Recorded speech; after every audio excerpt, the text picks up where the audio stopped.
अगर ये पॉजिटिव है और ये नेगेटिव है, ये लो हो गया मिलन। यार इसे लिख लो, बहुत जरूरी चीज बता रहा हूं, आगे तक काम आएगी। अगर ये वीडियो पूरी देख ली, इधर हाई है इधर लो है, इधर हाई है इधर लो है, तो कैसे हैं आप सब? स्प्रिंट सीरीज का लेक्चर नंबर 3, चैप्टर का नाम है इलेक्ट्रिसिटी। अगर ये वीडियो पूरी देख ली तो गारंटी के साथ कहता हूं इस चैप्टर में कोई भी दिक्कत परेशानी बिल्कुल भी नहीं आएगी। तो चलो शुरू करते हैं। देखो भाई, चैप्टर का नाम इलेक्ट्रिसिटी है, तो पहले ये जान लेते हैं कि ये इलेक्ट्रिसिटी आखिर आती कहां से है। तो ये आती है जब ये चार्ज नामक चीज भागती है। चार्ज नाम की चीज के भागने की वजह से बिजली पैदा होती है। उस बिजली का इस्तेमाल करके ठंडी ठंडी एसी की हवा खाते हैं, बढ़िया बढ़िया मजे से लैपटॉप चलाते हैं, मतलब बहुत चीजें कर पाते हैं। समझे कि नहीं समझे? तो ये चार्ज समझो पहले क्या है यार। Charge is a fundamental particle in an atom, it may be positive और नेगेटिव। यार इस बात को समझो। देखो आप तो जानते होंगे कि cell is the fundamental unit of life. ये आपने पढ़ा होगा कि सेल को जो है जिंदगी की फंडामेंटल यूनिट कहा जाता है, यानी जिंदगी की शुरुआत सेल से होती है। सेल से मिलके बनते हैं टिश्यू, टिश्यू से बनते हैं ऑर्गन, ऑर्गन से मिलके बनता है ऑर्गन सिस्टम, ऑर्गन सिस्टम से पूरा का पूरा ऑर्गेनिज्म। समझे कि नहीं समझे? ऐसे ही एटम की शुरुआत चार्ज से होती है। एटम जो है वो चार्ज से बनता है, चार्ज से बना एटम, एटम से बने मॉलिक्यूल, मॉलिक्यूल से बना मैटर। समझे कि नहीं समझे? समझ गए तो बहुत बढ़िया। अब ये पॉजिटिव भी हो सकता है और ये नेगेटिव भी हो सकता है। अब एक बात बताओ, अगर अच्छाई है तो बुराई भी है, ऐसे ही अगर पॉजिटिव है तो नेगेटिव भी है। समझे कि नहीं समझे? तो ध्यान से देखो, कुछ प्रॉपर्टीज पढ़ लो एक बार। Like charge repel each other. यार ये तो बहुत सिंपल सी चीज है। अगर समझो कि मेरे जैसा कोई है, मैं उससे दूर भागूंगा। क्यों भाई? अरे यार मैं खुद ही अपने आप अकेला बहुत हूं यार, एक और आ जाएगा तो नहीं बनेगा, नहीं जमेगा। मैं चाहता हूं कुछ अपोजिट मिले, कुछ बढ़िया सा मिले यार, कुछ जिंदगी का मजा तो आए यार। ऐसे ही इनके साथ भी होता है। क्या? लाइक चार्ज जो होते हैं ना वो रिपेल करते हैं। लाइक मतलब एक जैसे। अगर ये पॉजिटिव है, ये पॉजिटिव है, ये पास नहीं आएंगे, एक दूसरे को दूर भगाएंगे। बहुत बढ़िया। अगर ये पॉजिटिव है और ये नेगेटिव है, ये लो हो गया मिलन, मिलन हो जाएगा। वो तो भाई कितनी बड़ी कहावत है, अपोजिट अट्रैक्ट। समझे कि नहीं समझे? इस बात को ध्यान रखिएगा। क्या? Like charges repel each other. ध्यान से देखो, प्लस प्लस दूर भागेंगे, माइनस माइनस दूर भागेंगे। ऐसे ही क्या? Opposite charges attract each other. Plus वाला माइनस को खींचेगा, माइनस वाला प्लस को खींचेगा। अब एक बात सुनो यार, हर चीज की एक यूनिट होती है। समझाओगे कैसे? बताओगे कैसे? किसी क्वांटिटी को बताना होता है तो यूनिट की जरूरत पड़ती है। जैसे मैंने कहा भाई कि मैं 100 दौड़ के आया। अबे 100 क्या दौड़ के आया? 100 मीटर दौड़ के आया, 100 किलोमीटर दौड़ के आया। यूनिट बतानी पड़ेगी ना। ऐसे ही बेटा चार्ज भी एक क्वांटिटी है यार, इसको बताने के लिए भी यूनिट चाहिए। तो चार्ज की ऐसा यूनिट होती है कूलम। चार्ज की SI unit, standard international unit होती है कूलम। समझे कि नहीं समझे? देखो सी इसका सिंबल है, ऐसा unit of charge. I hope यहां तक कोई दिक्कत नहीं होगी। चलो आगे बढ़ते हैं। अच्छा, अभी मैंने आपको एक चीज बताई कि चार्ज के भागने की वजह से बनता है करंट। अब इसे समझते हैं। चलो देखो क्या कहना चाह रहा हूं मैं। चार्ज से मेरी बात समझो। इलेक्ट्रॉन प्रोटॉन 9th में पढ़ा होगा आपने, बहुत बढ़िया। हम जानते हैं ये हमारा एटम है, ये हमारा न्यूक्लियस है। सारा पॉजिटिव चार्ज कहां पे होता है? न्यूक्लियस में होता है। और इलेक्ट्रॉन कहां पे होता है? यहां पे होता है। समझे कि नहीं समझे? बहुत बढ़िया। अब ध्यान से देखो यार, पॉजिटिव तो न्यूक्लियस के अंदर बैठा हुआ है, ऊपर से क्या बंधा हुआ है? बाहरी भी होता है इलेक्ट्रॉन से बहुत ज्यादा, ये भी आप जानते होंगे। तो अरे पॉजिटिव चार्ज तो नहीं भागने वाला, तो बचा कौन? इलेक्ट्रॉन। जी हाँ, बिल्कुल सही बात है। सही बात है क्या? कि इलेक्ट्रॉन के भागने यानी फ्लो करने की वजह से, इलेक्ट्रॉन बेसिकली चार्ज है। इलेक्ट्रॉन क्या है जी? इलेक्ट्रॉन जो है वो चार्ज है। चार्ज के फ्लो करने की वजह से, इलेक्ट्रॉन के फ्लो करने की वजह से एक चीज पैदा होती है जिसका नाम क्या है? जिसका नाम है जी करंट। जिसका नाम है करंट। बहुत बढ़िया, आ गई आपकी बिजली। समझे कि नहीं समझे? इसलिए चार्ज को पढ़ना जरूरी है। कौन सा चार्ज? इलेक्ट्रॉन। इस पूरे चैप्टर में कौन भाग रहा होगा? इलेक्ट्रॉन भाग रहा होगा, जैसे आप उसके पीछे भागे थे। तो चलो देखो ध्यान से, इलेक्ट्रॉन भागता है, फ्लो करता है, इलेक्ट्रॉन के फ्लो करने की वजह से करंट आता है। बहुत बढ़िया। समझे कि नहीं समझे? इस बात को ध्यान रखिएगा। चलो आई होप आपको यहां तक क्लियर हो गया होगा। अब चार्ज की कुछ प्रॉपर्टीज पढ़ लो यार, ध्यान से देखो भाई। हाँ, एक इलेक्ट्रॉन पे चार्ज, अभी मैंने बताया इलेक्ट्रॉन के भागने की वजह से आपका करंट आता है। तो हम यहाँ पे पूरे चैप्टर में जो भी पढ़ने वाले हैं वो इलेक्ट्रॉन की वजह से पढ़ने वाले हैं। तो एक इलेक्ट्रॉन पे चार्ज कितना होता है? नेगेटिव का 1.6 × 10⁻⁻⁹। ये इसकी वैल्यू दे रखी है यार। नेगेटिव, नेगेटिव की बोल दिया, आपने पढ़ा होगा यार कि इलेक्ट्रॉन जो होता है वो नेगेटिवली चार्ज होता है, प्रोटॉन जो होता है वो पॉजिटिवली चार्ज होता है। तो बस प्रोटॉन पे भी सेम चार्ज होता है, बस प्लस का होता है। इलेक्ट्रॉन पे सेम चार्ज है, मतलब कितना, नेगेटिव का 1.6 इंटू 10 की पावर माइनस का 19। ध्यान देखो क्या बोलना चाह रहा हूं, इलेक्ट्रॉन पे जो चार्ज है वो कितना है, माइनस का 1.6 इंटू 10 की पावर माइनस 19 कूलम। तो भाई प्रोटॉन पे कितना होगा, प्लस का 1.6 इंटू 10 की पावर माइनस 19 कूलम। कोई दिक्कत है यहाँ पे? लेकिन इस चैप्टर में हम क्या पढ़ने वाले हैं, इलेक्ट्रॉन के बारे में पढ़ने वाले हैं, तो हम इसी को देख के चलेंगे। बाकी भाई देखो, हमें तो वैल्यू से मतलब है, मैग्नीट्यूड से मतलब है, इस साइन का हमें क्या करना है, प्लस माइनस का। समझे कि नहीं समझे? बहुत बढ़िया। आप ध्यान से देखो भाई, कुछ प्रॉपर्टीज हैं चार्ज की जो हमें पढ़नी है। जैसे पहली प्रॉपर्टी क्या है, एडिटिव एडिशन, पहली प्रॉपर्टी है एडिटिव एडिशन। दूसरी क्या है, कंजर्वेशन। तीसरी क्या है, क्वांटाइजेशन, जो कि आपके सिलेबस के हिसाब से बहुत इंपॉर्टेंट प्रॉपर्टी है।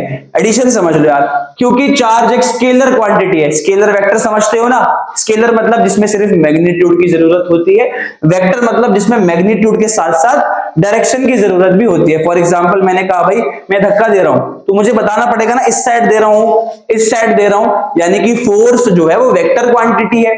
मैंने कहा मैं सेब खरीद के लाया, 5 किलो सेब खरीद के लाया, तो यार ये थोड़ी बोलना पड़ेगा 5 किलो सेब ऊपर से लाया, नीचे से लाया, बगल से लाया, नहीं नहीं, ये सब नहीं चाहिए। सिर्फ 5 किलो से मतलब है, 5 किलो बोलते ही मैं समझ जाऊंगा मास, वेट की बात हो रही है। मास बेसिकली एक स्केलर क्वांटिटी है। कोई दिक्कत यहां तक? बहुत बढ़िया। तो ध्यान से देखो, चार्ज भी कैसी क्वांटिटी है, चार्ज आपकी स्केलर क्वांटिटी है, चार्ज आपकी स्केलर क्वांटिटी है। तो इसमें सिंपल एडिशन कर सकते हैं, आपका आंसर आ जाएगा। कहने का मतलब है भाई, मैंने बोला कि ध्यान से देखो, इस एक चीज से समझाता हूं आपको। मैंने कहा आपको कि देखो इस डब्बे के अंदर भाई 3 चार्ज पड़े हैं, 3 चार्ज पड़े हैं। मैंने कहा एक है 3 कूलम का, अभी बताया कूलम उसकी ऐसा यूनिट है। एक है माइनस का 9 कूलम, एक है आपका 6 कूलम का, ये प्लस का, ये भी प्लस का। मैंने कहा इस बॉडी के ऊपर टोटल चार्ज बताओ, या इस बॉडी के अंदर टोटल चार्ज कितना है। आपको पता है एडिटिव प्रॉपर्टी, एडिशन कर दो सिंपल सा। क्या करोगे, प्लस का 3 कूलम, माइनस का 9 कूलम, प्लस का 6 कूलम। क्या आंसर आएगा भाई, क्या आंसर आएगा बताओ, 0 कूलम। यानी कहने का मतलब है अभी इस बॉडी के अंदर टोटल चार्ज है वो 0 हो चुका है। कोई दिक्कत? सिंपल एडिशन कर दिया, यही प्रॉपर्टी है एडिटिव प्रॉपर्टी, कि चार्ज का सिंपल एडिशन कर सकते हो। दूसरी प्रॉपर्टी क्या है, कंजर्वेटिव। जितना चार्ज पहले था उतना ही चार्ज बाद में है, जितना चार्ज पहले उतना ही चार्ज बाद में। क्या बोल रहे हैं सर, मैं समझाता हूं आपको। सपोज करो कि भाई एक डब्बा था, एक डब्बे के अंदर मैंने कहा एक था प्लस का 3 कूलम, एक था माइनस का 6 कूलम। समझे कि नहीं समझे? एक था भाई मुझे नहीं पता, मैंने क्यू बोल दिया। क्या बोल दिया भाई, मैंने बोल दिया क्यू, जो कि चार्ज का सिंबल भी होता है।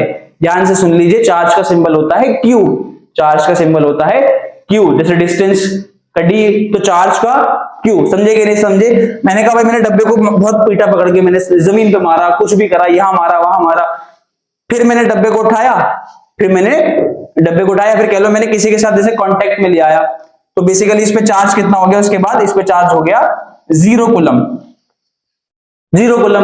मैंने कहा इसकी वैल्यू बताओ, क्यू की वैल्यू कितनी रही होगी, क्यू की वैल्यू कितनी रही होगी? तो आप कहोगे भाई जितना चार्ज पहले था उतना ही चार्ज बाद में है। तो आप बोल दोगे क्या कि प्लस का 3 कूलम, माइनस का 6 कूलम, प्लस का क्यू किसके बराबर हो जाएगा, 0 कूलम के बराबर हो जाएगा। तो यहां से क्यू की वैल्यू कितनी आ जाएगी भाई, फटाफट से बता दो। यहां से क्यू की वैल्यू कितनी आ जाएगी, यहां से क्यू की वैल्यू आ जाएगी आपकी हाउ मच। चलो चेक करते हैं, माइनस का 3 उधर जाके हो जाएगा प्लस का 3, तो यहां से आ जाएगी 3 कूलम। यानी इस क्यू की वैल्यू कितनी रही होगी, 3 कूलम रही होगी। कोई दिक्कत? जितना पहले था उतना ही बाद में, कितना ही कुछ कर लिया आपने। इसी को बोलते हैं कंजर्वेशन ऑफ चार्ज। चार्ज के neither be created nor be destroyed. बस एक बॉडी से दूसरी बॉडी तक आप क्या कर सकते हो, उसको भेज सकते हो। बहुत बढ़िया। तीसरी प्रॉपर्टी क्या आती है, क्वांटाइजेशन ऑफ चार्ज। यार इसको समझना बहुत जरूरी है, क्वांटाइजेशन को समझना बहुत जरूरी है। तो ध्यान से समझो, मैंने कहा एक बॉडी है, सबसे पहली बात ध्यान रख लो यार, सबसे छोटा स्मॉलेस्ट इंडिपेंडेंट चार्ज अगर कोई है तो वो है इलेक्ट्रॉन। मैंने क्या बोला कि स्मॉलेस्ट इंडिपेंडेंट चार्ज कौन है, वो है electron. Smallest independent charge is electron. यानी अगर आपको कोई चार्ज अकेला बैठा हुआ मिल सकता है सबसे छोटा, तो वो इलेक्ट्रॉन का है। कितना होता है, 1.6 इंटू 10 की पावर माइनस 19 कूलम। समझे कि नहीं समझे? बहुत बढ़िया। मैंने आपको सिंपल सी इतनी बात कही, मैंने कहा इसके अंदर 10 इलेक्ट्रॉन मौजूद है, 10 इलेक्ट्रॉन मौजूद है। 10 छोड़ दो, पहले सिंपल सा समझते हैं। मैंने बोल दिया इसके अंदर आपके सिर्फ और सिर्फ एक इलेक्ट्रॉन मौजूद है। मैं कहूं इस बॉडी के अंदर कितना चार्ज, बॉडी पर टोटल चार्ज, आप कहोगे सर 1.6 इंटू 10 की पावर -19 कूलम का। क्यों भाई, एक ही तो इलेक्ट्रॉन है यार, तो इतना ही चार्ज होगा, एक इलेक्ट्रॉन पे इतना चार्ज होता है। मैंने कहा इस बॉडी में 2 इलेक्ट्रॉन है। आप कहोगे क्या हो गया सर, क्या बच्चों वाले सवाल कर रहे हो, कोई बात नहीं, 2 से मल्टीप्लाई कर देंगे, बहुत बढ़िया। मैं कहूं अगर इसमें 2 की जगह आपके कितने मौजूद है, 10 मौजूद हैं, तो आप कहोगे ठीक है सर 2 हटाओ, यहाँ पे 10 लगाओ। तो बस बेटा इसी को क्वांटाइजेशन ऑफ चार्ज कहते हैं, कि किसी बॉडी पे जो टोटल चार्ज है, किसी बॉडी पे जो टोटल चार्ज है वो इंटीग्रल मल्टीपल है फंडामेंटल चार्ज का, इंटीग्रल मल्टीपल है फंडामेंटल चार्ज का। इलेक्ट्रॉन को फंडामेंटल चार्ज भी कहा जाता है। क्या, किसी बॉडी पे जो टोटल चार्ज है, टोटल चार्ज कितना, Q मान लेते हैं, सिंबल चार्ज का Q होता है, टोटल चार्ज है वो इंटीग्रल मल्टीपल, यानी कितने इलेक्ट्रॉन थे, बेसिकली कितने नंबर ऑफ इलेक्ट्रॉन रहे हैं, उसको मल्टीप्लाई कर दो एक इलेक्ट्रॉन पे जो चार्ज होता है। क्या, टोटल चार्ज किसी भी बॉडी का इंटीग्रल मल्टीपल होगा फंडामेंटल चार्ज का, इंटीग्रल मल्टीपल होगा फंडामेंटल चार्ज का। यानी सिंपल ये क्या बोलता है, सिंपल आपसे ये बोलता है Q बराबर NE, जहां पे Q क्या होता है आपका, ये होता है टोटल चार्ज, साथ साथ लिखते चलो यार तभी समझ में आता है, ये होता है टोटल चार्ज। तो N क्या होता है, N होता है नंबर ऑफ इलेक्ट्रॉन्स। इलेक्ट्रॉन की कहानी अभी बताई थी, पूरे चैप्टर में इलेक्ट्रॉन की कहानी है। नंबर ऑफ इलेक्ट्रॉन 10 थे तो 10 से मल्टीप्लाई कर दिया, 20 थे तो 20 से कर दोगे, ठीक है। E क्या है, E है बेटा चार्ज ऑन 1 इलेक्ट्रॉन, जो कि कितना होता है, जो कि होता है 1.6 इंटू 10 की power -19 coulomb. This is quantization of charge, इसी को बोलते हैं क्वांटाइजेशन ऑफ चार्ज। कोई दिक्कत यहां तक, इस बात को ध्यान रखिएगा। सिंपल आपका एनसीईआरटी में क्वेश्चन भी है कि एक कूलम्ब चार्ज में टोटल नंबर ऑफ इलेक्ट्रॉन बता दो। क्या बोला, एक कूलम्ब चार्ज में कितने इलेक्ट्रॉन है, कितने इलेक्ट्रॉन है, एक कूलम्ब चार्ज में कितने इलेक्ट्रॉन है। तो कैसे करोगे, नंबर पूछ लिया बेसिकली, तो बेसिकली आपका फॉर्मूला आपके पास है Q बराबर Ne का। अब Q हम जानते हैं कितना दे दिया, 1 कूलम्ब दे दिया। N यार हमें निकालने को बोला, नंबर तो निकालने को बोला है। एक इलेक्ट्रॉन पे चार्ज कितना होता है, 1.6 इंटू 10 की पावर -19 का। समझे कि नहीं समझे। अब क्या करोगे, N को निकालना है ना, तो इसको नीचे भेज दो, ये हो जाएगा 1/1.6 इंटू 10 की पावर -19 का। इसको सॉल्व करके आपका आंसर आ जाएगा। यानी एक कूलम्ब में कितने इलेक्ट्रॉन होते हैं वो आपको सॉल्व करके यहाँ पे पता लग जाएंगे। कुछ 6 पॉइंट कुछ करके इंटू 10 की पावर 18 कुछ ऐसे इलेक्ट्रॉन होते हैं। कोई दिक्कत, आगे बढ़ जाते हैं। यही था आपका क्वांटाइजेशन ऑफ चार्ज। देखो यहाँ पे लिख भी रखा है क्वांटाइजेशन, ये एडिशन पढ़ लिया हमने, कंजर्वेशन पढ़ लिया, क्वांटाइजेशन दैट इज Q बराबर Ne। Q क्या है, charge total, number of electron N, E क्या है, चार्ज ऑन 1 इलेक्ट्रॉन। अच्छा 1 कूलम्ब का चार्ज क्या होता है, charge present on approx 6 into 10 की पावर 18। अभी मैंने बताया ना, क्वेश्चन था एनसीईआरटी में, एक कूलम्ब चार्ज में कितने इलेक्ट्रॉन, तो ये आपका आंसर 6 इंटू 10 की पावर 18 इलेक्ट्रॉन। कोई दिक्कत नहीं ना, बढ़िया। आगे बढ़ते हैं, ध्यान से देखो भाई, ये अभी हमने समझा बेटा पूरा। अब आता है करंट। क्या आता है, करंट। यार एक बात बताओ, मैंने अभी जस्ट आपको समझाया, क्या समझाया, कि मैंने आपको बोला था कि जब चार्ज फ्लो करेगा तो करंट पैदा होता है। जब क्या फ्लो करता है, चार्ज। अब कौन सा चार्ज फ्लो कर रहा है, चार्ज, यहां पे बात हो रही है इलेक्ट्रॉन की। चार्ज कौन फ्लो कर रहा है, इलेक्ट्रॉन फ्लो कर रहा है। तो इलेक्ट्रॉन के फ्लो करने की वजह से करंट आ रहा है। अब करंट नहीं, इलेक्ट्रिक करंट आ रहा है। सर ये क्या बोल गए, करंट क्यों नहीं बोला इसे। देखो बेटा बेसिकली करंट का मतलब समझो। करंट का मतलब होता है जब कोई भी चीज, anything that flows in one direction only, that flows in one direction only. यार इसे लिख लो, बहुत जरूरी चीज बता रहा हूं, आगे तक काम आएगी। करंट का मतलब होता है एनीथिंग, कोई भी चीज जो सिर्फ एक डायरेक्शन में बहती है।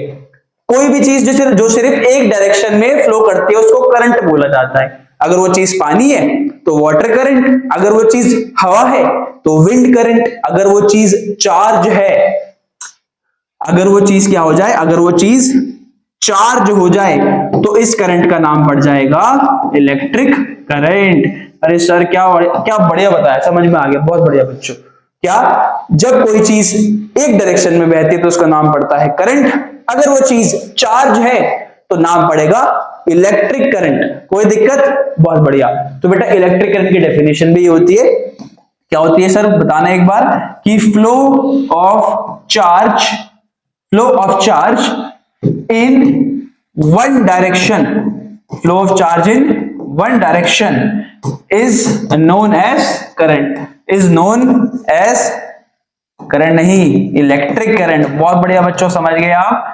चलो भाई समझ गए तो कमेंट सेक्शन में कमेंट करके बता दो हाँ सर ये पूरी चीज समझ में आ गई। ठीक है भाई, flow of charge in one direction is known as electric current. पर बेटा अब भी एक चीज, छोटी सी चीज मिसिंग है, इसमें कुछ ऐड करना पड़ेगा आपको, वो है rate of flow of charge. Sir rate का मतलब, देखो जब भी रेट लग जाए ना फिजिक्स में ऐसे कुछ और कुछ मत सोचो यार, जब भी रेट लग जाए ना तो रेट का मतलब होता है समय के साथ, रेट का मतलब होता है समय के साथ। क्या बोल गए सर? मैं भी समझाता हूं बेटा। देखो अगर मैं अभी आपको बताऊं, थोड़ा छोटा करके साइड में रखते हैं इसे, मैंने जस्ट अभी आपको बोला कि जब भी आप, चार्ज का सिंबल क्या था? क्यू। जब भी चार्ज फ्लो कर रहा है एक डायरेक्शन में, पर समय के साथ देखना, समय के साथ। अबे चार्ज तो फ्लो कर रहा है, हाँ जी आप देख रहे हो, क्या हो गया इससे देखने से? अबे समय के साथ देखो ना, टाइम के साथ, टाइम नोट करो। अच्छा इतने समय में इतना चार्ज गया, इतने समय में इतना चार्ज गया तो इतना करंट बना। बहुत बढ़िया, समझ गए? तो चार्ज जब टाइम के साथ देखा जाता है, रेट का मतलब टाइम के साथ देखना, मतलब टाइम होगा नीचे, टाइम होगा नीचे। तो चार्ज अपॉन टाइम को ही बोलते हैं बेटा करंट। ये करंट का सिंबल है आई करंट का सिंबल है। ये कौन है भाई साहब? ये है चार्ज। ये कौन है सर? ये है टाइम। यानी चार्ज अपॉन टाइम क्या होता है? करंट होता है। इसलिए बोला ना rate of flow of charge, समय के साथ जो चार्ज बह रहा है उसको इलेक्ट्रिक करंट आई बोला जाता है। कोई दिक्कत नहीं ना? आगे बढ़ते हैं। ध्यान से देखो बेटा एक चीज और, आई की वैल्यू कितनी आई यहां से अभी? Q by T, I equals to Q by T. अब मेरी एक बात समझो कि Q क्या होता है? बेसिकली Q होता है आपका, Q की ऐसा यूनिट क्या होती है? कुलम। Q की ऐसा यूनिट कुलम, टाइम की ऐसा यूनिट सेकेंड। तो करंट की यूनिट कितनी आ गई? करंट की यूनिट आ गई भाई साहब कुलम पर सेकेंड। कितनी आ गई? Coulomb per second. पर एक बात बताओ, यदि कुलम पर सेकेंड बार बार बोलोगे क्या कि मेरे घर में तो यार 10 कुलम पर सेकेंड आता है, मेरे फोन को तो 5 कुलम पर सेकेंड चाहिए होता है, मेरा चार्जर 6 कुलम पर सेकेंड का है, तो ऐसे थोड़ी बोलोगे यार, ऐसे थोड़ी करोगे। तो हम क्या करते हैं? चीजों को आसान बनाते हैं। तो हमने क्या करा, इस कुलम पर सेकेंड की जगह हमने कह दिया, इसकी जगह हम एम्पियर बोल देंगे भाई साहब। क्या बोल देंगे? एम्पियर। सॉरी भाई, क्या बोल देंगे? एम्पियर बोल देंगे। एम्पियर कौन है सर? एक साइंटिस्ट के ऊपर रखा गया था, एम्पियर नाम रख दिया। तो करंट की एसआई यूनिट कौन हो गई? एम्पियर। AMPERE, इसका सिंबल होता है ए। करंट की एसआई यूनिट एम्पियर। समझे कि नहीं समझे? तो बेटा अगर मैं आपसे सिंपल पूछूं कि सर करंट की एसआई यूनिट बताओ, तो एसआई यूनिट कौन है करंट की? एम्पियर। कौन है? एम्पियर। ऐसा यूनिट तो आप सब जानते ही होंगे। ठीक है, अगर मैं कहूं करंट की अदर यूनिट बताओ, करंट की अदर यूनिट्स बताओ, तो आप कहोगे ठीक है सर क्या दिक्कत है? Coulomb per second. Coulomb per second में तो करंट की यूनिट है, समझे कि नहीं समझे? पर ऐसा यूनिट कौन है जी? एम्पियर है। जैसे डिस्टेंस की तो बहुत सारी यूनिट है, किलोमीटर, मीटर, सेंटीमीटर, ये सब चीजें होती है, लेकिन डिस्टेंस की ऐसा यूनिट क्या होती है? मीटर होती है। समझे कि नहीं समझे? ऐसे ही बेटा करंट की ऐसा यूनिट कौन होती है? एम्पियर। करंट की एसआई यूनिट कौन है? एम्पियर। कोई दिक्कत? चलो बहुत बढ़िया, आप समझ गए करंट आखिर क्या होता है। बहुत बढ़िया, शाबाश। अब ध्यान से देखो, मैं आपको यहाँ दिखा देता हूं एक बार, आपको और क्लियर हो जाएगा। The rate of flow of electric charges, rate of flow of means the amount of charge flowing through a particular area per unit time. Area मतलब बेटा जैसे आपकी ये तार होती है ना, मान लो ये तार है, मान लो, जैसे मान लो ये तार है आपकी, सामने से देखो तार ऐसी होती है ना, थोड़ी सामने से सर्कल और दिखती है, सिलेंड्रिकल तार है पर सामने से सर्कल दिखेगा। तो मान लो देखो ये करंट एंटर किया, करंट जब एंटर कर रहा है तो एरिया के अकॉर्डिंग कर रहा है ना, एरिया में कर रहा है, ऐसे ऐसे करके ऐसे, इसलिए एरिया मेंशन कर दिया आप, और कोई बात नहीं है। पर ये मैंने आपको समझा दिया, फॉर्मूला मैंने आपको भी बना के दिखा दिया था क्या, कि भाई क्या फॉर्मूला होता है? I बराबर Q बाय टी। ऐसा unit of current is ampere.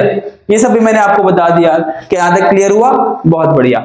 देखो भाई, अब करंट भी समझ लिया हमने क्या होता है। अब एक बात समझो बेटा, मैंने कहा देखो ये इलेक्ट्रॉन बह रहा है, इलेक्ट्रॉन फ्लो कर रहा है, तो इसकी वजह से करंट पैदा हो रहा है। तो करंट कहां जाएगा? यार पुराने जमाने में साइंटिस्ट को इलेक्ट्रॉन की इतनी जानकारी नहीं थी, तो उन्होंने कहा करंट वहीं जाएगा जहां पे पॉजिटिव चार्ज जाएगा, करंट वहीं जाएगा जहां पे पॉजिटिव चार्ज जाएगा। समझे कि नहीं समझे? इसी वजह से बेटा अगर इलेक्ट्रॉन इधर जा रहा है तो करंट इधर जाएगा। बहुत बढ़िया, इलेक्ट्रॉन अगर इधर जा रहा है तो करंट इधर जाएगा। उन्होंने कहा करंट वहीं जाएगा जहां पे पॉजिटिव चार्ज जाएगा। मेरी एक बात समझो, इलेक्ट्रॉन कहां जाएगा? इलेक्ट्रॉन खुद नेगेटिव है, इलेक्ट्रॉन जाएगा पॉजिटिव के पास। समझे कि नहीं समझे? इलेक्ट्रॉन जाएगा पॉजिटिव के पास, यानी इलेक्ट्रॉन जाएगा इधर की तरफ। अब कोई भी पॉजिटिव चीज कहां जाएगी? नेगेटिव के पास, यानी पॉजिटिव चीज जो है वो इलेक्ट्रॉन के अपोजिट जाएगी, इधर की तरफ जाएगी। समझे कि नहीं समझे? और पुराने साइंटिस्ट ने क्या बोला? करंट वहीं जहां पे पॉजिटिव चार्ज, करंट वहीं जहां पे पॉजिटिव चार्ज। आज भी उनकी बातों का मान रखते हैं और उसी चीज को मानते हैं। यानी अगर इलेक्ट्रॉन इधर की साइड है तो करंट इधर की साइड है, इलेक्ट्रॉन अगर इधर की साइड है तो करंट अपोजिट। हमेशा ध्यान रखना, देखो ये चीज लिखी हुई है यहाँ पे, ठीक है। अच्छा, करंट की और क्या क्या यूनिट है ये मैंने आपको बता दी। ऐसा यूनिट है भाई साहब, ये एम्पीयर ऐसा यूनिट है। कूलम पर सेकंड एक और यूनिट है। सर ये क्या बोल दिया? ये क्या है? Micro ampere. देखो ध्यान से, इसको बोलते हैं आपका milli ampere. Milli ampere, this is micro ampere. Milli ampere, micro ampere. Sir थोड़ा समझ में नहीं आ रहा, अभी समझाता हूं बेटा, ध्यान से देखो। मैं आपको एक चीज बताता हूं कि मिली का मतलब होता है, मिली का मतलब होता है 10⁻³ 1000 से डिवाइड कर दिया तो मिली आ गया, ठीक है। फिर होता है माइक्रो, फिर होता है माइक्रो, इसका मतलब है 10⁻⁶। बहुत बढ़िया। अब इससे आगे आपके सिलेबस में नहीं, पर फिर भी बता रहा हूं, मान लो। इसके बाद आपका नैनो भी होता है, नैनो होता है 10⁻⁹। फिर आपका एक पीको करके होता है, पीको होता है 10⁻⁻12। एंगस्ट्रॉम होता है, फर्मी होता है, फिर इतना समझना नहीं है। हमारे सिलेबस के अकॉर्डिंग जिस चीज से लेना देना है वो है मिली और माइक्रो। कौन है? मिली और माइक्रो। मिली का मतलब 10⁻⁻3, माइक्रो का मतलब 10⁻⁶। बहुत बढ़िया। सर एक बार जरा समझाओ थोड़ा सा और। बेटा मैंने कहा कि आपका 1 मिली एम्पियर, 1 मिली एम्पियर, इसमें कितने एम्पियर होंगे? अभी मैंने बताया मिली का मतलब होता है बेटा 10⁻⁻3। तो मिली मतलब 10⁻⁻3, एम्पियर को ऐसे का ऐसे रख दो, एम्पियर को ऐसी का ऐसी रख दो, यानी 1 मिली एम्पियर में 10⁻³ एम्पियर होंगे। यानी एक तरीके से आप कह सकते हो बेटा कि 1 मिली मतलब एम, एम्पियर मतलब ए के अंदर 10⁻³ एम्पियर होंगे। कोई दिक्कत? ऐसे आप सेम चीज कह सकते हो कि 1 माइक्रो एम्पियर, बेटे माइक्रो का सिंबल है, इसके अंदर होते हैं 10⁻⁶ एम्पियर। कोई दिक्कत? कोई दिक्कत? बहुत बढ़िया यार, ये लिख लो, बहुत इंपॉर्टेंट चीज है। सपोज करो क्वेश्चन आता है कि 25 मिली एम्पियर का करंट बह रहा है, 25 मिली एम्पियर का करंट बह रहा है। एक बात ध्यान रखो, जब भी क्वेश्चन करोगे हर बार क्वेश्चन में क्वांटिटी को उसकी एसआई यूनिट में रखना। एसआई यूनिट में, क्या एसआई यूनिट है? नहीं, तो इसे बनाना पड़ेगा। करंट की एसआई यूनिट एम्पियर, तो इसे एम्पियर बनाना पड़ेगा। तो आप क्या करोगे? 25 इंटू 10⁻³ और आपका एम्पियर बन जाएगा, क्योंकि मिली में था। 1 मिली में 10⁻³ होते हैं, तो आपने मिली को चेंज कर दिया किसमें? मिली एम्पियर को एम्पियर बना दिया 10⁻³ से मल्टीप्लाई करके। इसका ये काम है। कोई दिक्कत यहां तक? बेटा देखो ये चीज लिखी हुई है यहाँ पे, 1 मिली एम्पियर में 10⁻³ एम्पियर, 1 माइक्रो एम्पियर में 10⁻⁶ एम्पियर। कोई दिक्कत नहीं है, तो आगे बढ़ते हैं भाई। देखो ये समझ लिया हमने। क्वेश्चन आ गया भाई, 2024 में क्वेश्चन आया हुआ है, बहुत बढ़िया क्वेश्चन है। एक बार फटाफट से करते हैं, साथ में करेंगे, आप भी मेरे साथ करिए। एक इलेक्ट्रिक सोर्स है, चार्ज आ रहा है 500 कूलम का। चार्ज कितना आ रहा है भाई? यानी Q की वैल्यू कितनी हो गई? 500 कूलम। क्या ये अपने ऐसा यूनिट में है? जी सर ये ऐसा यूनिट में, ऐसा कुछ नहीं करना, छेड़छाड़ मत करना इससे। If the current run by device is 25 milli ampere, अभी समझाया, तो करंट कितना हो गया भाई साहब? 25 मिली एम्पियर को एम्पियर में करोगे यानी 10⁻³ एम्पियर। बहुत बढ़िया। टाइम पूछा है, कितने टाइम में जो होगी कंप्लीटली खत्म हो जाएगी, कितने टाइम में डिस्चार्ज हो जाएगी बैटरी आपकी। अभी Q है, I है, टाइम पूछ लिया, Q है, I है, टाइम पूछ लिया, तो हम सिंपल जानते हैं यार कि हमारा करंट का फॉर्मूला होता है Q/T। तो टाइम का फॉर्मूला क्या हो जाएगा? Q/I। अब यहाँ पे Q कितना है भाई साहब? यहाँ पे Q कितना है फटाफट से देखो, यहाँ पे थोड़ा यहाँ से हटा देता हूं मैं आपका यहाँ पे। अब यहाँ पे जो आपका Q है वो Q है 500, I कितना है 25 इंटू 10 की पावर -3। तो फटाफट से यहाँ रख देंगे Q की वैल्यू कितनी 500 और I की वैल्यू 25 इंटू 10 की पावर -3। फिर हम सॉल्व करेंगे तो हमारा I आपका टाइम आ जाएगा। क्या आ जाएगा? आपका टाइम आ जाएगा। Q कितना था? Q आपका था 500, Q आपका था 500, I कितना था 25 इंटू 10 की पावर -3। ये ऊपर जाएगा, क्या बन जाएगा 500 इंटू 10 की पावर 3 डिवाइड बाय 25। आंसर देखो क्या आएगा भाई, आंसर इतना तो कर लोगे ना, 20 इंटू 10 की पावर 3 यानी बेटा आपका आ जाएगा 20 इंटू 10 की पावर 3, 25 टू 20 इंटू 10 की पावर 3 कितना आएगा भाई? देखो जब सॉल्व करोगे तो कितना आएगा 4, यानी कि 20,000 सेकेंड। 20,000 सेकेंड में जाके बैटरी खत्म होगी, जो सोर्स है वो खत्म होगी बेसिकली। कोई दिक्कत यहां तक? ये P बाई Q है बेटा, 2024 में आ चुका है। आई होप आपको पूरा क्लियर हो गया होगा। ऐसे करना है क्वेश्चन को। आगे चलते हैं, आगे है पोटेंशियल डिफरेंस। Potential difference. अब इतनी देर से कहानी चल रही है, इलेक्ट्रॉन भागेगा करंट जाएगा, इलेक्ट्रॉन भागेगा करंट जाएगा, इलेक्ट्रॉन भागेगा तो करंट जाएगा। यानी एक तरीके से आप मान लो बेटा, एक तरीके से आप मान लो कि जो करंट है, करंट का फादर पापा जी कौन है? आप कहोगे सर इलेक्ट्रॉन। करंट का पापा इलेक्ट्रॉन है। अब यार थोड़ा समझा रहा हूं बस, पढ़ाई की तरह समझना कि देखो जी, हमारे पापा हैं तो हम हैं, हमारी मम्मी जी हैं तो हम हैं, वरना हम भी नहीं होते। तो करंट भी इस दुनिया में आया है किसकी वजह से? उसके पापा इलेक्ट्रॉन की वजह से। करंट इस दुनिया में आया उसके पापा इलेक्ट्रॉन की वजह से, तो मम्मी जी भी होंगी। वो मम्मी जी है पोटेंशियल डिफरेंस। पोटेंशियल डिफरेंस आओ अभी समझाता हूं आपको, सब क्लियर हो जाएगा बेटा। अभी देखो हम इतनी देर से बात कर रहे हैं कि करंट भागेगा, सॉरी इलेक्ट्रॉन भागेगा तो करंट आएगा, इलेक्ट्रॉन भागेगा तो करंट आएगा। यार एक बात बताओ, मैं कहूं अब चल भागना शुरू कर, भागोगे क्या? नहीं नहीं नहीं नहीं भागोगे भाई, आलसी हो यार, मतलब नहीं भागोगे यार। कोई भी नहीं चाहेगा उसको उठा के काम कराया जाए, समझे कि नहीं समझे? तो बेसिकली क्या होगा कि मैं आपसे कहूंगा ले बेटा देखिए ये डंडी, ये रही डंडी, अब तू भाग। फिर डंडी के डर से आप भागोगे।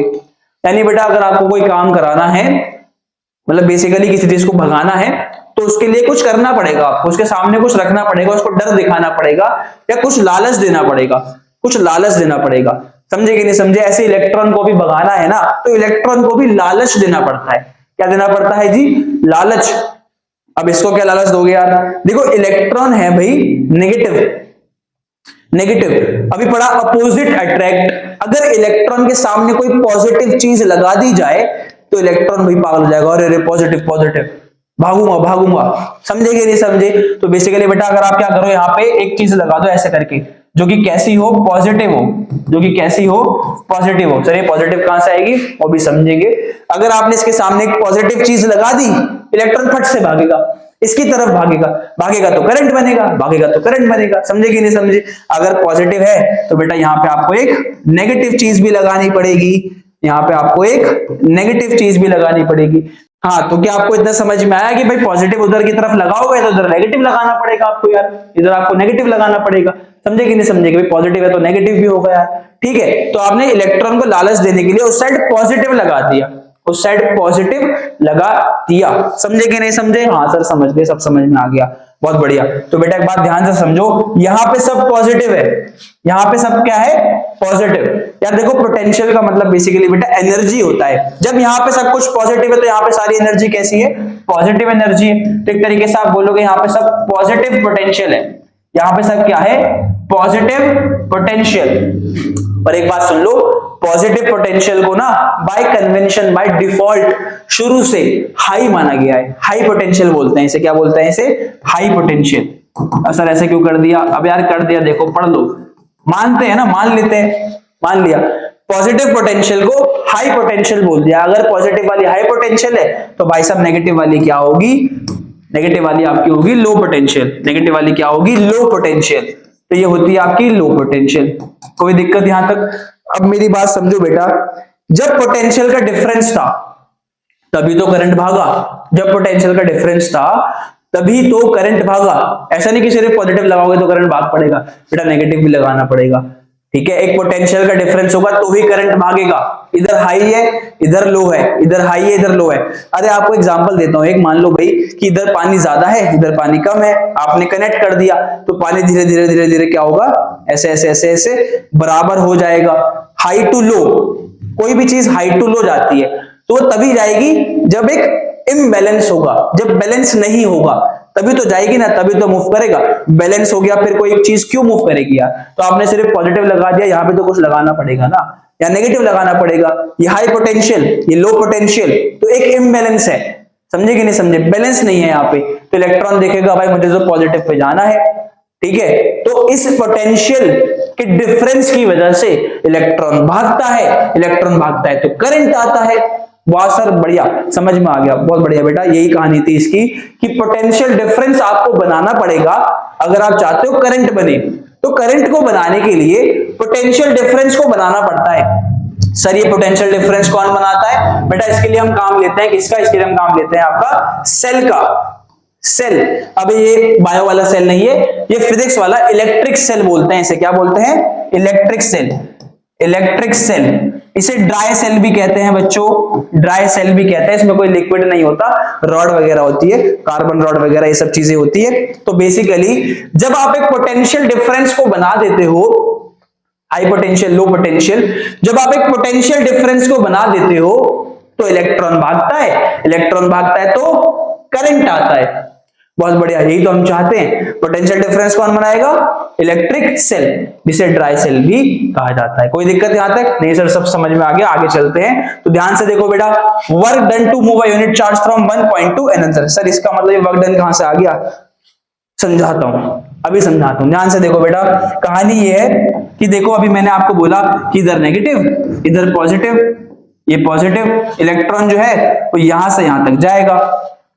पर एक बात समझो यार मेरी बेटा, एक बात समझो, ये इलेक्ट्रॉन यहां तक कैसे पहुंच रहा है, जब आपने ये पोटेंशियल डिफरेंस को क्रिएट कर रखा है, इस पोटेंशियल डिफरेंस को क्रिएट कर रखा है। पोटेंशियल डिफरेंस को क्रिएट करने के लिए आपको काम करना पड़ेगा ना, पोटेंशियल डिफरेंस को क्रिएट करने के लिए आपको काम करना पड़ेगा, वर्क करना पड़ेगा, वही वर्क था वो। समझे कि नहीं समझे यहां तक। तो बेटा सपोज कर लो कि मैंने बोल दिया आपको, भाई मैंने आपको बोल दिया, मैंने कहा 10 कूलम के चार्ज के लिए मुझे वर्क करना पड़ा W। 10 कूलम के चार्ज को यहां से यहां तक ले जाने के लिए मुझे वर्क करना पड़ा W, बबलू नहीं W, समझे कि नहीं समझे।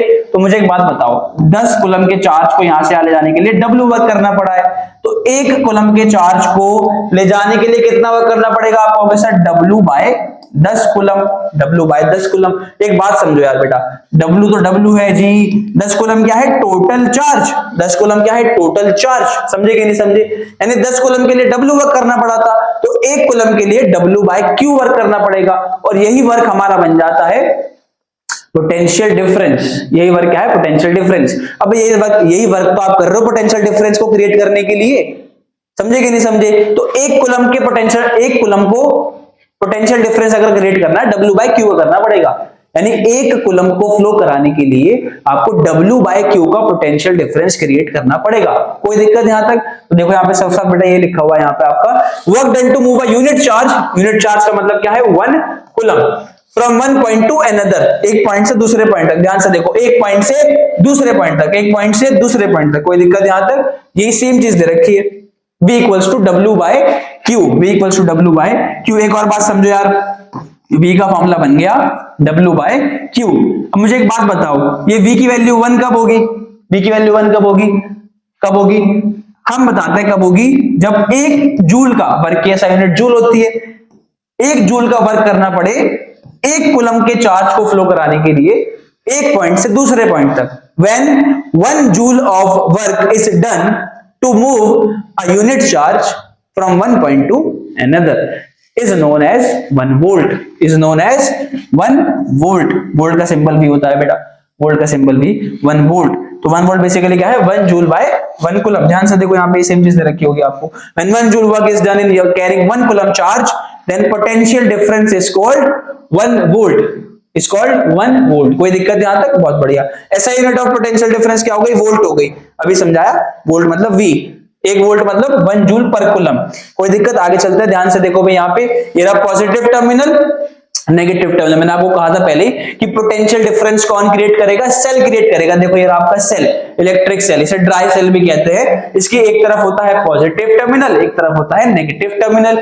सर ये पॉजिटिव नेगेटिव कैसे बनता है बेटा? इनके अंदर ना केमिकल रिएक्शन होती है जिसकी वजह से ये पॉजिटिव बन जाता है, ये नेगेटिव बन जाता है, पोटेंशियल डिफरेंस क्रिएट हो जाता है। जैसे आप इससे तार जोड़ोगे, इलेक्ट्रॉन बहेंगे, इलेक्ट्रॉन बहेंगे तो करंट आएगा, करंट आएगा तो हमारी चीजें काम करेंगी, चलेंगी। लैपटॉप चलाओगे, पंखा चलाओगे, एसी की मस्त मस्त हवा खाओगे, कोई दिक्कत? चलो आगे बढ़ते हैं। सेल और dry cell is the simplest device to maintain potential difference. मैंने पहले बताया बेटा, सेल का काम सिर्फ पोटेंशियल डिफरेंस को मेंटेन करना है, पोटेंशियल डिफरेंस को बनाना है और कुछ नहीं करना। ऐसा मत समझो कि सेल में से इलेक्ट्रॉन निकल के आ रहे हैं। इलेक्ट्रॉन पहले से ही तारों में मौजूद होते हैं, इलेक्ट्रॉन पहले से ही कंडक्टर में मौजूद होते हैं। सर कंडक्टर क्या? अभी पढ़ाऊंगा आपको आगे, समझे कि नहीं समझे? इसका काम सिर्फ और सिर्फ पोटेंशियल डिफरेंस को मेंटेन करना है, ये प्लस माइनस को बना के रखना है। कोई दिक्कत? बहुत बढ़िया। Current always flow from higher potential to lower potential. अभी एक बात समझो ध्यान से, बहुत इंपॉर्टेंट चीज है बेटा ये। अभी आप अगर ध्यान से देखो कि इलेक्ट्रॉन आपका कहां से कहां जा रहा है, अरे यहाँ पे ध्यान से देखो, इलेक्ट्रॉन कहां से कहां जा रहा है? इलेक्ट्रॉन जा रहा है लो पोटेंशियल से हाई पोटेंशियल, इलेक्ट्रॉन जा रहा है लो पोटेंशियल से हाई पोटेंशियल, तो करंट इसके अपोजिट जाएगा, करंट यहां जाएगा, करंट जाएगा हाई से लो। अगर इलेक्ट्रॉन लो से हाई जा रहा है तो करंट जाएगा हाई से लो। बस ये बात बोली है कि करंट हमेशा कहां जाता है? करंट हमेशा हाई से लो जाता है। Current always flows from higher potential to lower potential, higher potential to lower potential. यहां तक कोई दिक्कत? चलो आगे बढ़ते हैं। बहुत बढ़िया भाई, अब ध्यान से समझो यहाँ पे रेजिस्टेंस क्या होती है, रेजिस्टेंस क्या होती है बेटा। एक बात समझो, अभी समझाता हूं, देखो आपको यहाँ पे क्या कहना चाह रहा हूं। मान लो बेटा ये आपका एक कंडक्टर है। अब एक कंडक्टर का मतलब बेसिकली बेटा वो मटेरियल जो अपने थ्रू करंट को पास होने देता है। आप जानते हो ना कि मटेरियल बेटा वैसे तो दो तरीके के हैं, पर वैसे तीन होते हैं, कंडक्टर, इंसुलेटर, सेमीकंडक्टर। कंडक्टर वो मटेरियल है जो अपने थ्रू करंट को आसानी से पास होने देता है, इंसुलेटर बिल्कुल पास नहीं होने देता, सेमीकंडक्टर इनके बीच में कुछ काम करता है। कोई समझे कि नहीं समझे? बहुत बढ़िया, आगे चलते हैं भाई। ध्यान से देखो, एक कंडक्टर है, इसके अंदर एटम मौजूद है। क्या मौजूद है भाई? एटम। इस कंडक्टर में एटम मौजूद है, समझे कि नहीं समझे? देखो भाई ये रहा आपका एक एटम हो गया, ये रहा उसका न्यूक्लियस, ये ऑर्बिट हो गई, ये रहा न्यूक्लियस, यहाँ सारा पॉजिटिव चार्ज मौजूद है, एक इलेक्ट्रॉन यहाँ, इलेक्ट्रॉन यहाँ है, यहाँ है, यहाँ है, एक इलेक्ट्रॉन बाहर बैठा है। तो एक बात समझो यार, कंडक्टर ऐसे मटेरियल होते हैं जिनके पास जो इलेक्ट्रॉन है ना वो बहुत आवारा है, उसको घूमने की बहुत आदत है। कहने का मतलब बेटा कि आप कुछ भी करोगे, कुछ मत करो, इनके इलेक्ट्रॉन पहले से ही फ्री हो जाते हैं। क्या होता है ना, इलेक्ट्रॉन जो है ना ये वाला, ये बाहर निकल के आ जाता है ऐसे करके। अब बाहर निकल के आ गया तो क्या हो गया? फ्री हो गया। बाहर निकल के आ गया तो क्या हो गया? फ्री हो गया। कंडक्टर को अगर मैं यहां रख दूं ना लाके, तो अपने आप इसके इलेक्ट्रॉन जो है बाहर निकल के आ चुके होंगे, एटम से बाहर निकल के आ गए तो क्या हो गए? फ्री। क्या हो गए? फ्री। अबे करंट कैसे आ रहा है? इलेक्ट्रॉन के भागने से। इलेक्ट्रॉन कैसे भाग पाएगा? जब आप उसकी बेड़ियां खोल लोगे, जब उसको एटम से बाहर निकाल लोगे। तो कंडक्टर के इलेक्ट्रॉन ना पहले से ही बाहर होते हैं एटम से, इसीलिए उनको फ्री इलेक्ट्रॉन कहा जाता है। यानी एक बात तो आप ध्यान रखो बेटा, करंट बहता है किसकी वजह से? फ्री इलेक्ट्रॉन की वजह से। करंट अगर किसी सॉलिड में बहेगा तो सिर्फ और सिर्फ फ्री इलेक्ट्रॉन की वजह से। कोई दिक्कत यहाँ पे? बहुत बढ़िया। हमने मान लिया भाई ये कंडक्टर है, तो एक इलेक्ट्रॉन इस एटम से बाहर आ गया, एक इलेक्ट्रॉन इस एटम से बाहर आ गया। अब क्या होगा? अभी तो सिर्फ ऐसे ही, ये नॉर्मल सी बात है, नॉर्मल सी कहानी है। लेकिन अगर आपने यहाँ पे एक पोटेंशियल डिफरेंस क्रिएट कर दिया, यहां लगा दिया नेगेटिव, यहां लगा दिया पॉजिटिव, यहां लगा दिया नेगेटिव, यहां लगा दिया पॉजिटिव। अभी इलेक्ट्रॉन जो थे वो बिखरे हुए थे, लेकिन जैसे ही पोटेंशियल डिफरेंस क्रिएट किया, उन्हें दिख गया अरे बाबा बाबा पॉजिटिव उधर है, पॉजिटिव उधर है, भागो भागो भागो, उधर भागेंगे। समझे कि नहीं समझे? अब देखो ये इलेक्ट्रॉन भागेगा इधर की साइड, ये वाला भी भागेगा इधर की साइड। जब ये भागेंगे तो इनके रास्ते में क्या एटम नहीं है? इनके रास्ते में एटम नहीं है क्या? बिल्कुल है। ये उन्हीं एटम से टकराएंगे, उन्हीं एटम से टकराएंगे। इलेक्ट्रॉन भाग रहा है, टकरा है ये, समझे कि नहीं समझे? इलेक्ट्रॉन टकराएंगे, टकराने की वजह से क्या होगा? करंट की मात्रा कम हो जाएगी। अबे इलेक्ट्रॉन मस्त मक्खन की तरह भाग रहे हैं, करंट बढ़िया आ रहा है। इलेक्ट्रॉन मस्त बढ़िया भाग रहे हैं तो करंट बढ़िया आ रहा है। इलेक्ट्रॉन टकरा के भाग रहे हैं तो करंट की वैल्यू कम हो रही है, यानी करंट के रास्ते में रुकावट आ रही है। करंट के रास्ते में रुकावट आ रही है, इसी रुकावट को रेजिस्टेंस कहते हैं, इसी रुकावट को रेजिस्टेंस कहते हैं। समझे कि नहीं समझे? बहुत बढ़िया बेटा। क्या? Obstruction offered to the flow of current is known as resistance. Obstruction offered to the flow of current is known as resistance. समझे कि नहीं समझे? अच्छा, ऑब्स्ट्रक्शन कैसे आ रहा है? टकराने से, कोलिजन की वजह से। किसकी वजह से?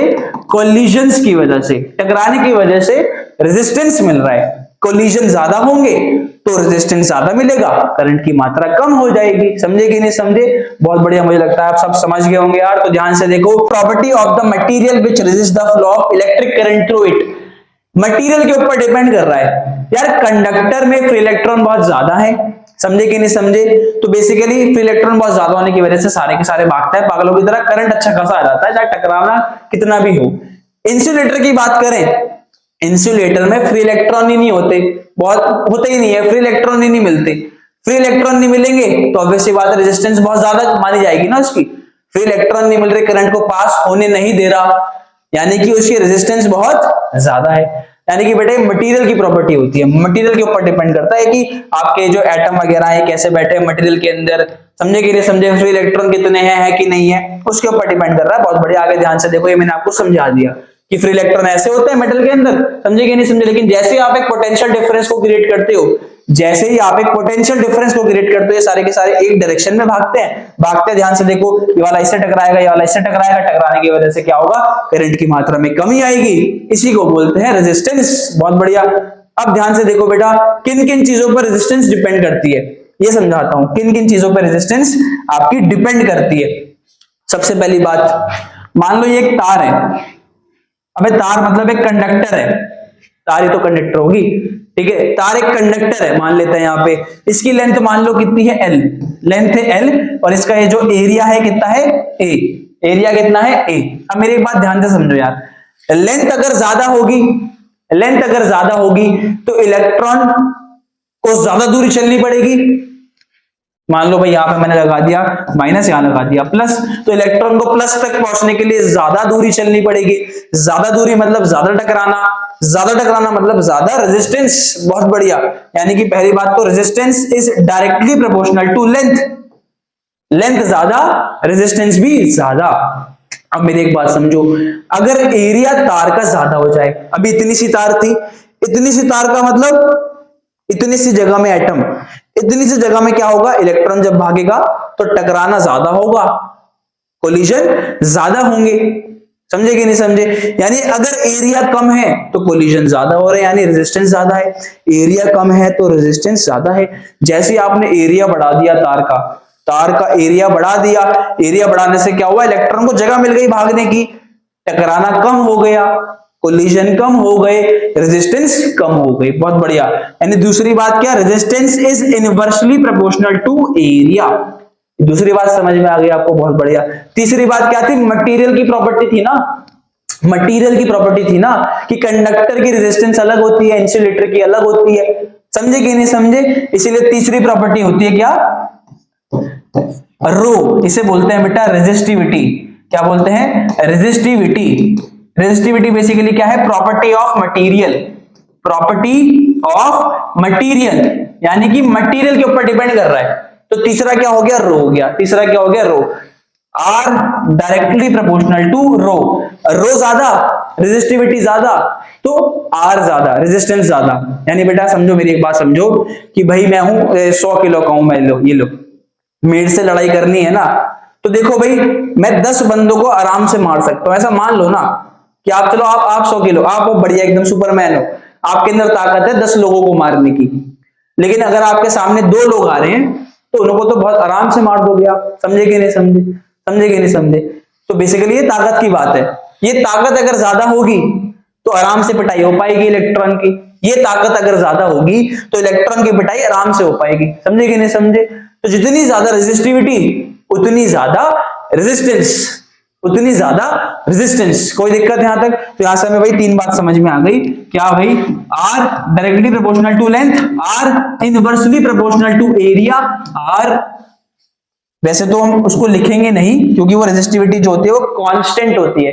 अब मटेरियल की प्रॉपर्टी है ना, मटेरियल थोड़ी बार बार चेंज होगा, मटेरियल तो वैसे ही रहेगा, उसका नेचर तो वैसे ही रहेगा। तो मटेरियल की जो प्रॉपर्टी है रेजिस्टिविटी वो एक कांस्टेंट है। तो ध्यान से देखो, जब आप प्रोपोर्शनैलिटी का साइन हटाते हो, इक्वल टू लगाते हो, तो एक कांस्टेंट आता है। ये बात बोल सकते हो कि नहीं बोल सकते? ध्यान से देखो, यहाँ पे इन फर्स्ट और टू को बोले, मान लो फर्स्ट, इसे मान लो टू, तो फर्स्ट और सेकंड से बात बोल सकते हो। अगर आप प्रोपोर्शनैलिटी का साइन हटाओगे, इक्वल टू लगाओगे, तो यहाँ पे एक कांस्टेंट आएगा, उस कांस्टेंट को बोलते हैं रेजिस्टिविटी, रो। वही कांस्टेंट कौन होता है? रो होता है। तो रेजिस्टेंस का फॉर्मूला क्या बन जाता है? रो एल बाय ए। कोई दिक्कत यहां तक समझ में आया कि नहीं? बहुत बढ़िया। ध्यान से देखो बेटा, ये समझाना चाह रहे थे आपको, ये कहां गया, ये कहां गया, ये यहां गया। Resistance of a uniform metallic conductor is directly proportional to length, inversely proportional to area, depend on nature of material, जिसको हम क्या बोलते हैं? जिसको हम रो बोलते हैं। जिसको हम क्या बोलते हैं? जिसको हम रो बोलते हैं। अब चलो इनकी एसआई यूनिट की बात कर लेते हैं। एसआई यूनिट की बात कर लेते हैं बेटा। देखो फॉर्मूला क्या बन के आया? फॉर्मूला बन के आया रो एल बाय ए। मेरी एक बात समझ लो ध्यान से, एल तो आपका किस में होता है? मीटर में होता है। एरिया किस में होता है? Metre square. ऐसा यूनिट की बात कर रहा हूं। आर की होती है ओम। क्या होती है? ओम। अरे ओम, ओम बेटा, ओम हमारे साइंटिस्ट थे जॉर्ज साइमन ओम, उनके नाम पे रखा गया है, क्योंकि उन्होंने ओम लॉ दिया था, ओम्स लॉ दिया था, जो भी हम आगे पढ़ेंगे। ओम का सिंबल होता है कुछ इस तरीके से, कुछ इस तरीके का सिंबल होता है, कुछ इस तरीके का सिंबल होता है। कोई दिक्कत यहाँ पे? सर कहां से आया? अभी आगे समझ लोगे आप। अभी यहां तक कोई दिक्कत? इसकी ओम हो गई, इसकी मीटर हो गई, इसकी मीटर स्क्वायर हो गई। अच्छा मुझे एक बात बताओ, रेजिस्टिविटी की यूनिट क्या होगी? रेजिस्टिविटी की यूनिट क्या होगी? चलो निकाल के देख लेते हैं भाई, कि देखो भाई, अगर ये ओम है सर, और ये रेजिस्टिविटी है, और ये मीटर में है, और नीचे वाला मीटर स्क्वायर में है, तो इस मीटर से स्क्वायर कट जाएगा, सिर्फ 1 मीटर बचेगा नीचे। तो यहां से ये हटा दो, यहां से ये हटा दो। अब ध्यान से देखो, रेजिस्टिविटी की यूनिट निकालनी है, तो ओम को यहीं रखो, मीटर को इसके पास भेज दो, तो रेजिस्टिविटी की यूनिट क्या आ जाएगी? ओम मीटर। ओम मीटर, ओम पर मीटर नहीं, ओम मीटर। बहुत बढ़िया, कोई दिक्कत यहां तक? ध्यान से देखो, ये चीज बता रखी है बेटा, ये हमने पढ़ लिया सारा का सारा। यहां हम पहुंच गए। ये क्या है? ये कुछ रेंज दे रखी है, अभी पढ़ेंगे बाद में। अच्छा क्वेश्चन आता है, अभी पहले बताओ यहां तक कोई दिक्कत? यूनिट वगैरह में तो कोई दिक्कत नहीं होगी ना आपको, यूनिट में कोई दिक्कत नहीं होनी चाहिए। इसकी ओम मीटर होती है, इसकी ओम होती है, ये मीटर स्क्वायर। अब ध्यान से देखो एक बार, यहाँ पे क्या बता रखा है कि भाई जो मेटल होते हैं ना, और जो अलॉयज होते हैं, उनकी रेजिस्टिविटी बोले तो रो, प्रॉपर्टी है ना मटेरियल की, वो दे रखी है, इसके बीच में होती है। 10⁻⁸ से लेकर 10⁻�6 के बीच की होती है। कोई दिक्कत यहां तक? ठीक है। Resistivity of insulator is 10⁻12 to 10⁻17 हो। अबे देखो तो कितनी ज्यादा है। मेटल अलॉय की फिर भी ठीक है। देखो मैं बताता हूं बेटा, सबसे कम रेजिस्टिविटी मेटल की होती है, कंडक्टर की होती है। फिर होती है अलॉयज की, अलॉयज की भी हाई होती है, मीडियम कुछ होती है। सबसे ज्यादा रेजिस्टिविटी होती है इंसुलेटर की। इसीलिए सबसे ज्यादा रेजिस्टेंस अगर कोई देता है करंट को, तो वो है इंसुलेटर। सबसे कम कोई देता है तो वो है कंडक्टर। कोई दिक्कत यहां तक? बहुत बढ़िया, आगे चलते हैं। ध्यान से देखो, अलॉय की क्या होती है? Generally higher than its constituent metal. Alloys जो होते हैं उनकी रेजिस्टिविटी ज्यादा होती है उनके मेटल से। अब अलॉय समझते हो ना? अलॉय मतलब बेटा बेसिकली 2-3 एलिमेंट को मिला के बनाए जाते हैं, मेटल नॉन मेटल को, या मेटल बहुत सारे मेटल को मिला के बनाए जाते हैं। तो बेसिकली अलॉय की रेजिस्टिविटी उनके बनाए गए मेटल से, जिनसे वो बने हैं, उनसे ज्यादा होती है। कोई दिक्कत? यही कारण है कि अलॉयज का इस्तेमाल करते हैं हम किस चीज में? इलेक्ट्रिकल डिवाइसेस में। ये मैं आपको एंड में पढ़ाऊंगा बेटा, अभी इसको मत समझो आप, ठीक है। अब ध्यान से देखो यहाँ पे, the resistance of metal wire of length 3 metre is 60 ohm. Question है, पीवाईक्यू है, बेसिकली आ चुका है पहले भी। रेजिस्टेंस कितनी है? आर की वैल्यू है आपकी 60 ओम। 60 ओम मैंने बताया था ना, ऐसा यूनिट ओम होती है रेजिस्टेंस की। लेंथ कितनी है? 3 मीटर, ठीक है। पहले गिवन लिख लो, तो करने का तरीका बता रहा हूं, पहले गिवन लिख लो। आगे देखो भाई, एरिया कितना है? एरिया है जी 4 × 10⁻⁷ मीटर स्क्वायर। ये एरिया हो गया, मीटर स्क्वायर एरिया हो गया। Calculate the electrical resistivity of the wire. आपसे रो की वैल्यू पूछी है बेटा। आप सिंपल सी बात बताओ, हम जानते हैं हमारे जो आर की वैल्यू है वो क्या होती है? रो एल बाय ए। हमारा जो फॉर्मूला है वो क्या होता है आर का? Rho L by A, rho L by A. अच्छा यहां से रो का फॉर्मूला क्या निकल के आएगा? R A by L. ये तो निकल के आएगा, आर ए ऊपर एल नीचे, आर ए बाय एल। हमसे रो ही पूछी है, तो अब मैं क्या कर रहा हूं? देखो भाई, मैं इसको हटा रहा हूं, आप भी मेरे साथ कैलकुलेट करते रहो। आर दे रखा है, ए दे रखा है, एल दे रखा है, सब दे रखा है, बस रो पूछा है। तो यार सिंपल सा क्वेश्चन है यार, PYQ में आया है, बहुत ही मामूली है, आप आसानी से कर दोगे। तो ध्यान से देखो बेटा कैसे करना है इसको। हमने बोल दिया क्या कि भाई रो का फॉर्मूला क्या हो गया, RA/L। अब ध्यान से देखो, रो निकाल रहे हो, R कितना है, R है आपका 60, A कितना है, A है आपका 4 × 10⁻⁻7, L कितना है, L है आपका 3। अब इसको सॉल्व करो, अब इसको सॉल्व करोगे तो आपका आंसर आ जाएगा, इसको सॉल्व करोगे आपका आंसर आ जाएगा। कोई दिक्कत यहां तक, कोई दिक्कत यहां तक, सॉल्व कर लो। चलो रो इक्वल्स टू कितना हो जाएगा, 6 4 24, 240/3, 80 समथिंग आ रहा है, 3 8 24, 80। कोई दिक्कत यहां तक, कोई दिक्कत यहां तक, ठीक है 80 समथिंग आ जाएगा, 80 × 10⁻⁷। ये आपकी रो की वैल्यू होगी। रो किस में होता है, ओम मीटर में। यूनिट लिखना मत भूलना, यूनिट लिखना मत भूलना, ये इसका आंसर हो जाएगा। कोई दिक्कत परेशानी बच्चों नहीं है तो आगे बढ़ते हैं यार, नहीं है तो आगे बढ़ते हैं। तो भाई अब है आपका ओम्स लॉ। चलो इसे समझते हैं कि हमारे एक साइंटिस्ट थे जॉर्ज साइमन ओम, उन्होंने अपना एक लॉ निकाला था। उन्होंने क्या बोला था बेटा, उन्होंने कहा था कि देखो भाई, अगर हम ये बात तो जानते हैं कि भाई हम पोटेंशियल डिफरेंस को सेट करेंगे तो हमें हमारा करंट मिल जाएगा। पोटेंशियल डिफरेंस सेट करेंगे, इलेक्ट्रॉन भागेगा, हमें हमारा करंट मिल जाएगा, यही तो कहानी थी। अच्छा क्या हो कि अगर हम पोटेंशियल डिफरेंस को बढ़ा दें, यानी इस हाई को और हाई कर दें, इसको और कम कर दें, पोटेंशियल डिफरेंस और बढ़ जाएगा, यानी कि फिर ज्यादा इलेक्ट्रॉन भागेंगे। इलेक्ट्रॉन कहेंगे देखो भाई पॉजिटिव, अबे कितना सारा पॉजिटिव, भागो भागो, ज्यादा इलेक्ट्रॉन भागेंगे, ज्यादा इलेक्ट्रॉन भागेंगे तो करंट भी ज्यादा आएगा। यही बात कही थी इन्होंने यही बात कही थी क्या, कि जैसे जैसे आप पोटेंशियल डिफरेंस को बढ़ाओगे वैसे वैसे करंट की वैल्यू भी बढ़ती जाएगी। यानी इन्होंने कहा था कि potential difference across 2 point of the conductor. अब कंडक्टर के 2 पॉइंट ले लिए, ये रहा प्लस, ये रहा इधर माइनस, तो इन दोनों के बीच जो पोटेंशियल डिफरेंस है, पोटेंशियल का डिफरेंस है, वो डायरेक्टली प्रोपोर्शनल है किसके, करंट के। वो डायरेक्टली प्रोपोर्शनल है किसके, करंट के। करंट बढ़ा, पोटेंशियल डिफरेंस बढ़ा, पोटेंशियल डिफरेंस बढ़ा, करंट बढ़ा। कोई दिक्कत यहां तक, पर एक कंडीशन ध्यान से सुन लो बेटा, ये सिर्फ और सिर्फ कंडक्टर के लिए है, ये सिर्फ और सिर्फ कंडक्टर के लिए है। ओम्स लॉ सिर्फ और सिर्फ कंडक्टर के लिए। दूसरा इन्होंने कहा था ये सिर्फ तभी पॉसिबल है जब टेम्परेचर कांस्टेंट रहेगा, जब टेम्परेचर कांस्टेंट रहेगा। क्यों सर, बेटा ध्यान से सुनो, टेम्परेचर बढ़ने पे ना रेजिस्टिविटी चेंज हो जाती है, टेम्परेचर बढ़ने पे मटेरियल की रेजिस्टिविटी चेंज हो जाती है, फिर ये चीज पॉसिबल नहीं हो पाती, वैलिड नहीं हो पाती, फिर ये वैलिड नहीं हो पाता, डायरेक्टली नहीं होता। फिर समझे कि नहीं समझे, इसलिए उन्होंने बोला कि ये तो सिर्फ कंडक्टर के लिए पॉसिबल है। और दूसरा क्या, टेम्परेचर कांस्टेंट रहेगा, सिर्फ तब की बात की जाएगी, टेम्परेचर कांस्टेंट रहेगा सिर्फ और सिर्फ तब की बात की जाएगी। बहुत बढ़िया। तो ध्यान से देखो, यहां से एक रिजल्ट निकल के आया कि भाई देखो V directly proportional to I। अब प्रोपोर्शनल का साइन हटाओगे तो क्या आएगा, एक कांस्टेंट आएगा जिसका नाम क्या पड़ता है, R।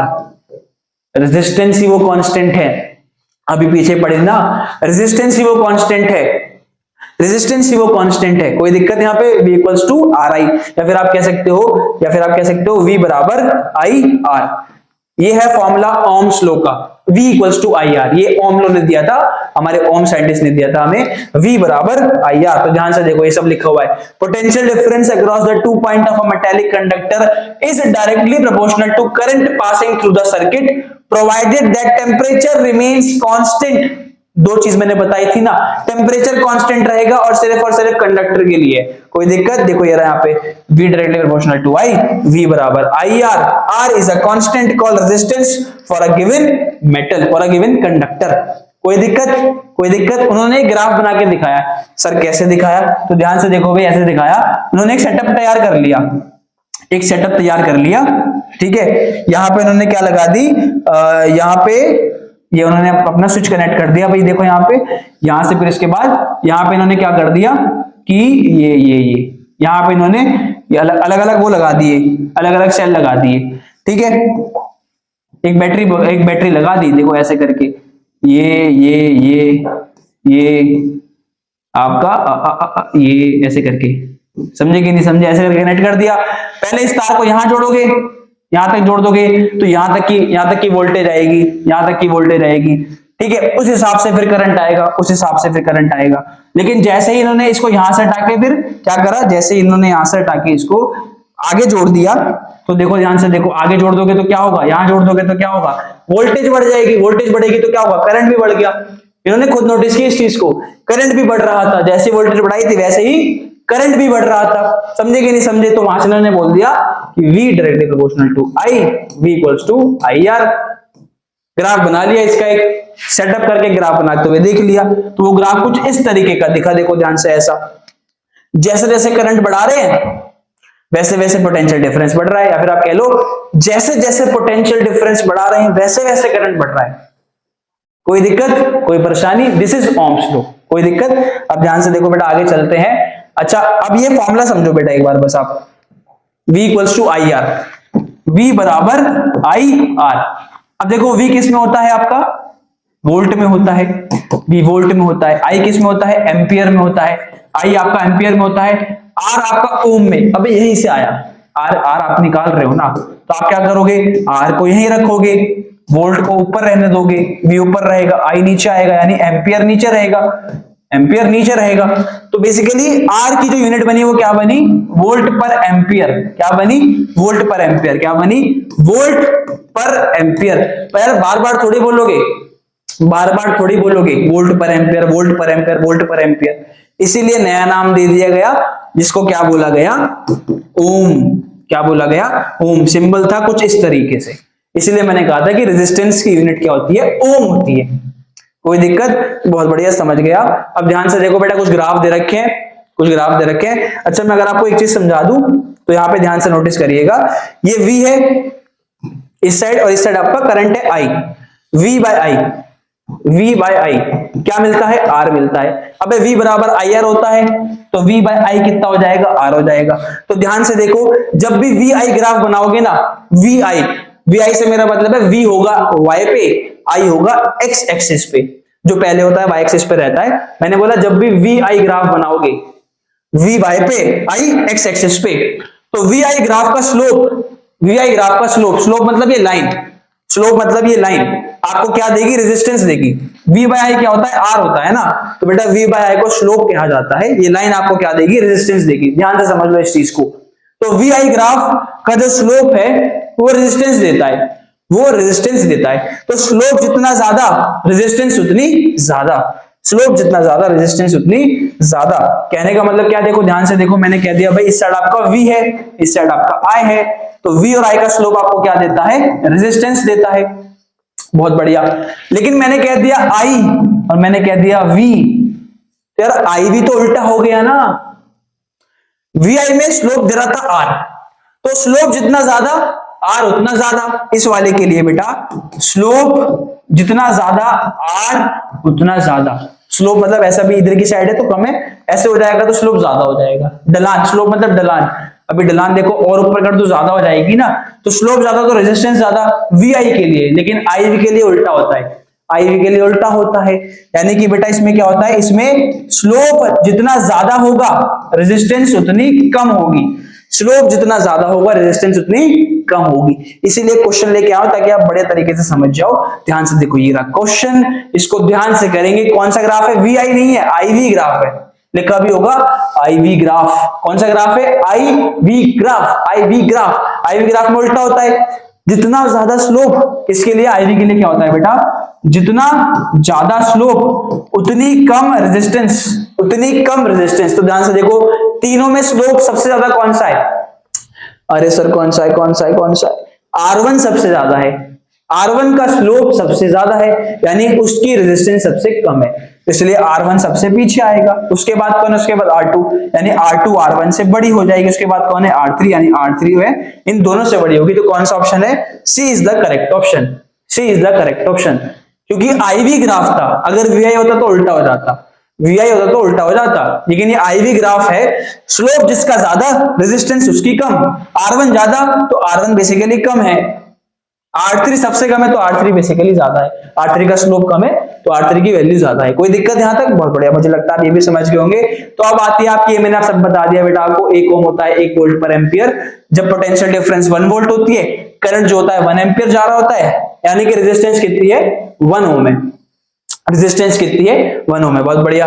रियोस्टेट क्या है बेटा, एक रियोस्टेट देखो ऐसा डिवाइस है, एक बात समझो, मैं चाहता हूं कि करंट चेंज हो रहा है, तो करंट को चेंज करने के लिए यार वोल्टेज चेंज करनी पड़ती है। ओम्स लॉ के अकॉर्डिंग करंट को चेंज करने के लिए वोल्टेज को चेंज करना पड़ेगा। मैं चाहता हूं वोल्टेज मत चेंज हो, मैं चाहता हूं वोल्टेज तो ऐसे की ऐसी रहे, तू मत चेंज हो। तो इसके लिए मैं एक ऐसा डिवाइस इस्तेमाल करूंगा जो करंट को चेंज कर देगा बिना वोल्टेज को चेंज किए, जो करंट को चेंज कर देगा बिना वोल्टेज को चेंज किए। सर ऐसे कैसे? अरे एक बात बताओ, करंट को सिर्फ वोल्टेज थोड़ी चेंज करती है, करंट को तो रेजिस्टेंस भी चेंज करती है ना। रेजिस्टेंस ज्यादा तो करंट कम, बहुत बढ़िया। तो बेटा बेसिकली मैंने ऐसा डिवाइस लेके आ गया जो कि रेजिस्टेंस का इस्तेमाल करके करंट को चेंज कर सकता है, उसी को बोलते हैं रियोस्टेट। एक बार पढ़ लो, वेरिएबल रेजिस्टेंस कह सकते हैं उसको, क्योंकि आप बार बार चेंज करते हो इसकी रेजिस्टेंस। अभी तो पता है रेजिस्टेंस भी तो करंट चेंज कर सकती है, तो आप रेजिस्टेंस को चेंज करो, करंट अपने आप चेंज होगा। तो इसलिए बोल दिया variable resistance is a component used to regulate a current without changing the voltage. इस डिवाइस का नाम क्या है? रियोस्टेट। देखो कुछ इस तरीके का दिखता है, कोई दिक्कत? चलो आगे चलते हैं। अब ध्यान से देखो, combination of resistor, combination of resistor series और पैरेलल। ध्यान से देखो भाई बेटा, रेजिस्टर क्या होते हैं? रेजिस्टर कुछ नहीं है बेटा, एक ऐसा डिवाइस होता है, ऐसी चीज है, ऐसा मटेरियल है जो रेजिस्टेंस को ऑफर कर रहा है, जो रेजिस्टेंस को ऑफर कर रहा है। रेजिस्टेंस का सिंबल देखो कुछ इस तरीके से होता है। सर ऐसा क्यों दिखा दिया? अबे ऐसा दिखा दिया, इसका मतलब यह करंट को ऐसे ऐसे ऐसे करके जाना पड़ रहा है, मतलब करंट को दिक्कत हो रही है जाने में, क्योंकि वहां पर रेजिस्टेंस है, क्योंकि वहां पे रेजिस्टेंस है, इसलिए करंट को दिक्कत हो रही है जाने में। कोई दिक्कत, बस और कोई बात नहीं है। अच्छा, अगर कुछ इस तरीके से रेजिस्टेंस लगी होती है ना, रेजिस्टर कुछ इस तरीके से लगे होते हैं, तो वो होता है सीरीज कॉम्बिनेशन में। किसमें? Series combination. अबे कॉम्बिनेशन मतलब कंबाइन करना, जरा 1 2 3 तीनों को कंबाइन कर दिया, तीनों को कंबाइन कर दिया। अगर एक के बाद एक करा तो सीरीज, कुछ इस तरीके से करा, ऊपर नीचे करा तो पैरेलल, ऊपर नीचे करा तो पैरेलल। पर ऐसे नहीं समझोगे बाबू, इसमें करंट का खेल देखा जाएगा, करंट का खेला देखेंगे, करंट बताएगा कि कॉम्बिनेशन सीरीज है या फिर कॉम्बिनेशन पैरेलल है। तो ध्यान से देखो, मैं आपको बताता हूं क्या कहना चाह रहा हूं मैं। ये है सीरीज कॉम्बिनेशन, सिर्फ इतना देखना है बेटा, सिर्फ इतना देखना है। ध्यान से देखो, मैं अलग से समझाता हूं आपको। करंट अगर सेम है तो कॉम्बिनेशन है सीरीज, अगर करंट चेंज हो रहा है तो कॉम्बिनेशन है पैरेलल। करंट सेम तो सीरीज, करंट अलग अलग तो पैरेलल। पैरेलल मेरे बाबू कैसे? सर क्या बोल रहे हो? ध्यान से देखो, ध्यान से देखेंगे बाबू। ये R1, ये R2, करंट गया यहां से, अरे गया गया गया गया गया गया। अबे यहां से वही करंट तो बाहर निकला, करंट सेम रहा ना। जितना करंट यहां से गया उतना ही करंट यहां से गया, करंट गया अबे समझे कि नहीं समझे? जितना करंट यहां से गया उतना ही करंट यहां से गया, करंट था सेम, तो कॉम्बिनेशन कौन सा हो गया? सीरीज। बहुत बढ़िया। अब ध्यान से समझो यहाँ पे क्या, जैसे सपोज कर लो कुछ इस तरीके से बना हुआ है, कुछ इस तरीके से बना हुआ है, मान लेते हैं कुछ इस तरीके से बना हुआ है। तो ध्यान से देखो भाई, ये है आपका, मान लेते हैं ये आपका प्लस हो गया, ठीक है, और ये आपका माइनस हो गया। तो हम तो जानते हैं करंट हाई से लो जाता है, करंट प्लस से माइनस की तरफ जाएगा, तो करंट जा रहा है जा रहा है जा रहा है, देखो जा रहा है जा रहा है जा रहा है, करंट को वहां पहुंचना है, जा रहा है जा रहा है। अब ये क्या हुआ? दो रास्ते बन गए, दो रास्ते बन गए, तो करंट को यहां भी जाना पड़ेगा, यहां भी जाना पड़ेगा। क्या करंट डिवाइड नहीं हुआ? जी हाँ, करंट डिवाइड हो गया। तो ये कॉम्बिनेशन कैसा है? पैरेलल। अगर करंट डिवाइड हो जाए तो कॉम्बिनेशन पैरेलल, अगर करंट डिवाइड ना हो तो कॉम्बिनेशन कैसा होता है? वो सीरीज। देखो यहां से गया सेम, यहां से गया सेम, यहां से गया, इसलिए सीरीज कॉम्बिनेशन।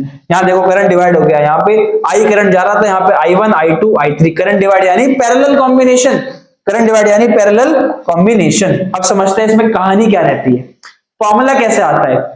तो ध्यान से देखो यार, एक सिंपल सी बात, मैंने क्या बोला? करंट यहाँ पे सेम नहीं है, सॉरी ये तो सीरीज है, करंट सेम है यहाँ पे, क्योंकि जितना यहां से उतना ही आगे तक जाएगा, करंट यहाँ पे सेम है। तो ध्यान से देखो, हम पहली बात बोल रहे हैं करंट यहाँ पे सेम है, करंट यहाँ पे सेम है, पर यार ये वोल्टेज तो चेंज होगी। सीरीज में बेटा वोल्टेज चेंज होती है, सीरीज में वोल्टेज चेंज होती है। सर ऐसा क्यों यार? बेटा एक बात सुनो, वोल्टेज पोटेंशियल डिफरेंस हमेशा चेक करते हैं दो पॉइंट के बीच, पहले स्टार्टिंग में कहा था प्लस माइनस दो पॉइंट के बीच चेक होगा हमेशा, पोटेंशियल हमेशा दो पॉइंट के बीच चेक करना है। तो ध्यान से सुन लो, इस वाले के लिए ये वाला पॉइंट, ये वाला पॉइंट, लेकिन इस वाले के लिए वाले पॉइंट तो बदल गए ना, इस वाले के लिए ये पॉइंट सेम थोड़ी है, इस वाले के लिए वाला पॉइंट थोड़ी है, इस वाले के लिए तो पॉइंट ये है ही है, इस वाले के लिए ये वाला पॉइंट है और ये वाला पॉइंट है, मतलब बेसिकली ये वाला पॉइंट है। समझे कि नहीं समझे? तो वोल्टेज तो चेंज होगी ना, क्योंकि वोल्टेज तो दो पॉइंट के बीच की होती है। पॉइंट चेंज तो वोल्टेज चेंज, पॉइंट चेंज तो पोटेंशियल डिफरेंस चेंज। बहुत बढ़िया, तो वोल्टेज चेंज होगी यहाँ पे। तो बेसिकली आप कह सकते हो कि ये जो टोटल V है, टोटल V है, ये बन जाएगा V1 प्लस का V2 प्लस का V3। अब V1 यहां जाएगी, V2 यहां जाएगी, V3 यहां जाएगी। टोटल तो V है ना, टोटल तो V है, यही V तो बढ़ जाएगी तीनों की साइड, यही V तीनों की तरफ बढ़ जाएगी, यानी इसे आप समझ गए। अच्छा एक बात बताओ, आप कह सकते हो एक तरीके से V कितना होता है आपका IR, V होता है IR। अब ये टोटल वोल्टेज है, ये क्या थी टोटल वोल्टेज। देखो ये मिटा रहा हूं बेटा, आपको समझ में आ जाएगा, अच्छे से इसको लिख लेना अलग तरीके से। ये टोटल वोल्टेज है, तो ये भी क्या होगा टोटल करंट, ये भी क्या होगी टोटल रेजिस्टेंस। यहाँ पे तीन लगे हैं ना, तीन लगे हैं, पर ये तो टोटल रेजिस्टेंस है, यानी जो इन तीनों के बराबर होगी, जो इन तीनों के बराबर होगी। मैंने कहा 4 आदमी खा रहे हैं खाना, मैं एक आदमी को ले आया जो इन 4 के बराबर खाता है। समझे कि नहीं समझे? वही कहानी है कि 3 लगे पड़े हैं, पर इन तीनों की जगह मैं एक ऐसा भी तो लगा सकता हूं जो इन तीनों का काम कर दे, इन तीनों के तरह ही सेम काम कर दे। समझे कि नहीं समझे? तो यह टोटल रेजिस्टेंस, इसी का मामला बनाना है, इसी आर को निकालना है। यह टोटल करंट, कोई दिक्कत? अब ध्यान से देखो, करंट तो सेम रहता है तीनों में, करंट चेंज नहीं होगा, यानी IR1, पर ये तो R1 है, ये हो जाएगा IR2, ये हो जाएगा IR3। अब ध्यान से सुनो बेटा, ये R टोटल है तो मैंने लिख दिया नेट, इसको इक्विवेलेंट भी कहते हैं। R नेट यानी R equivalent total resistance. Equivalent मतलब, इक्विवेलेंट क्यों बोला?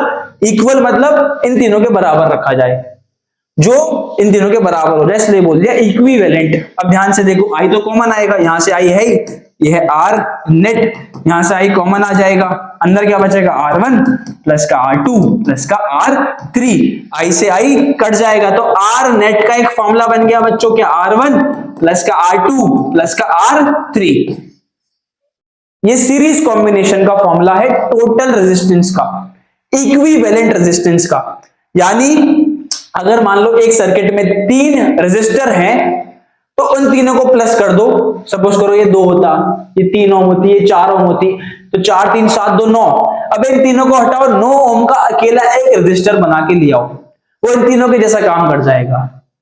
समझे कि नहीं समझे? पर ये पता भी तो लगाना ना कि इन तीनों के बराबर कौन काम करेगा, कौन कितना काम करेगा, कैसे करेगा, तो इसलिए फॉर्मूला बना लिया। बहुत बढ़िया।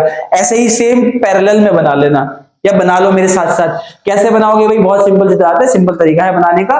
क्या भाई? देखो वहां पे करंट सेम था, वोल्टेज चेंज थी बेटा, यहाँ पे करंट चेंज है, मैं आपको पहले ही बता चुका हूं, इसलिए वोल्टेज क्या है? सेम। वोल्टेज 2 पॉइंट के बीच देखते हैं, देखो तीनों के लिए दोनों पॉइंट सेम है, ये रहा और ये रहा, तो वोल्टेज तो चेंज नहीं हो रही, करंट चेंज हो रहा है, करंट चेंज हो रहा है मेरे बाबू। तो आप कह सकते हो कि भाई टोटल करंट I था जो यहां से निकला होगा, लेकिन वो बढ़ गया होगा I1 प्लस का I2 प्लस का I3 में।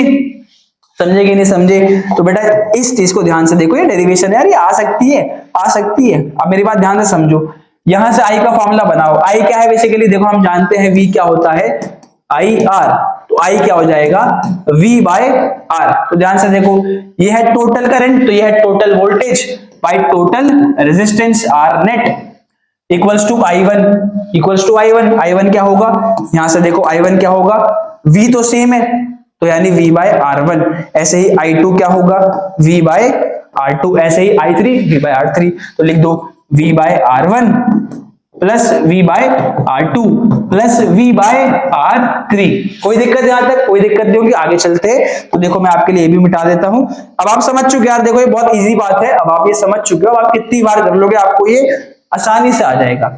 V कॉमन निकालो, V कॉमन निकालो, यहां बचेगा V बाय R नेट, यहां से कॉमन निकलेगा तो V अंदर बचेगा 1/R1 plus 1/R2 plus 1/R3। V से V कट जाएगा, तो यहां से 1/R नेट का फॉर्मूला आ जाएगा 1/R1 plus 1/R2 plus 1/R3। अभी 3 थे तो 3 तक आया, 4 होंगे 1/R4, 5 हुए 1/R5, बढ़ता जाएगा। ये है पैरेलल कॉम्बिनेशन का फॉर्मूला। ये किसका फॉर्मूला है जी बच्चों? ये है पैरेलल कॉम्बिनेशन का फॉर्मूला। पैरेलल कॉम्बिनेशन का फॉर्मूला। यहां तक कोई दिक्कत? यहां तक कोई दिक्कत नहीं होगी। चलो आगे चलते हैं। तो ध्यान से देखो, हमारा सीरीज का R series total R net R series कितना आया था? R1 प्लस का R2 और जितने हो, ठीक है, बहुत बढ़िया बहुत बढ़िया। अब मुझे एक बात बताओ यार बच्चों, अगर ये सारे सेम हो जाएं, अगर ये सारे सेम हो जाए यानी R plus R plus R plus, हमें नहीं पता कितने कितने भी हो सकते हैं, मान लेते हैं n होते हैं, n कितने होते हैं? n तक चला गया नंबर। अबे 5 होंगे तो 5 बार R प्लस करोगे, 10 होंगे तो 10 बार करोगे, n है तो n बार R प्लस करोगे ना। तो फॉर्मूला क्या बन जाएगा इसका? NR। क्या बन जाएगा? NR। 4 थे तो 4R, 10 है 10R, n है तो NR। तो बेटा ये सीरीज की एक छोटी सी ट्रिक है, लेकिन ये सिर्फ तभी काम करेगी जब आपके सारे रेजिस्टर सेम रेजिस्टेंस के हो, सारे रेजिस्टर सेम रेजिस्टेंस के हो तो ही ये फॉर्मूला लगाना, सीरीज में NR। सिंपल सिंपल क्वेश्चन हो जाएगा, कोई दिक्कत आपको देखने की जरूरत भी नहीं पड़ेगी। सर क्या बोल गए? अभी देखो क्वेश्चन करके दिखाता हूं, आपको सब समझ में आ जाएगा। फॉर एग्जांपल बेटा देखो, मैंने आपको बोल दिया, मैंने कहा कि कुछ इस तरीके से ये 2 है, ये 2 है, ये भी 2 है। मैंने कहा टोटल रेजिस्टेंस बता दो, आप कहोगे 6। कैसे? कितने हैं ये? कितने हैं ये? 3 है। एक की कितनी है? 2 है, तो आपने कहा 3 × 2 6। NR। बढ़िया, समझे कि नहीं समझे? अच्छा ये तो सीरीज का हो गया। सर कुछ पैरेलल के लिए भी बता दो यार, हमारा काम हो जाएगा आसान।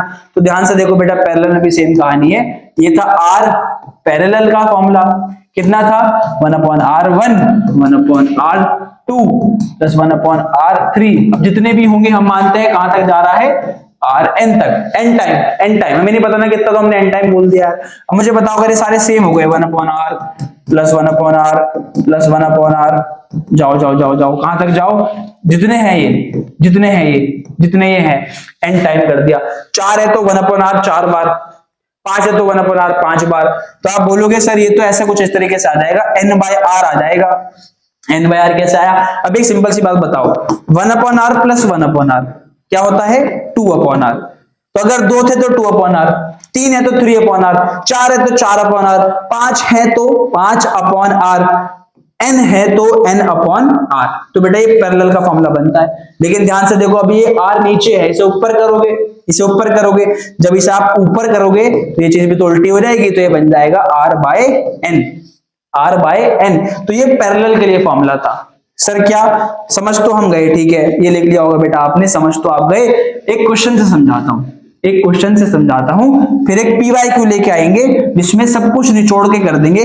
जैसे अभी मैंने आपको एक क्वेश्चन समझाया, क्या ध्यान से देखो, मैंने कहा कुछ इस तरीके से लगा हुआ है, कुछ इस तरीके से लगा हुआ है, ये कुछ इस तरीके से लगा हुआ है, ठीक है, ये भी 10 है, ये भी 10 ओम, ये भी 10 ओम।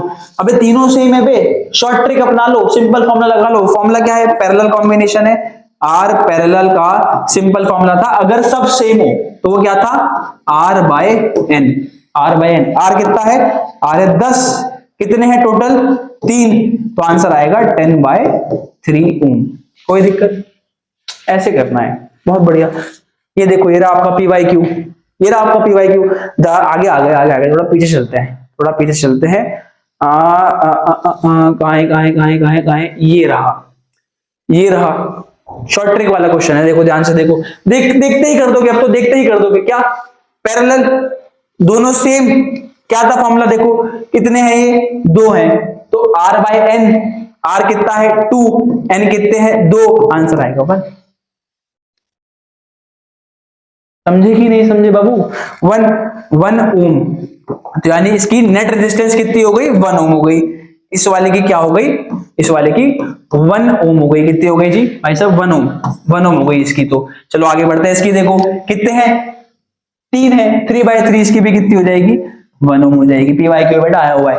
इसकी देखो, ओबे सर ऊपर सीरीज है, ऊपर तो सीरीज है, सीरीज में प्लस होता है, सिंपल। 4 2 कितने हो जाएंगे बेटा?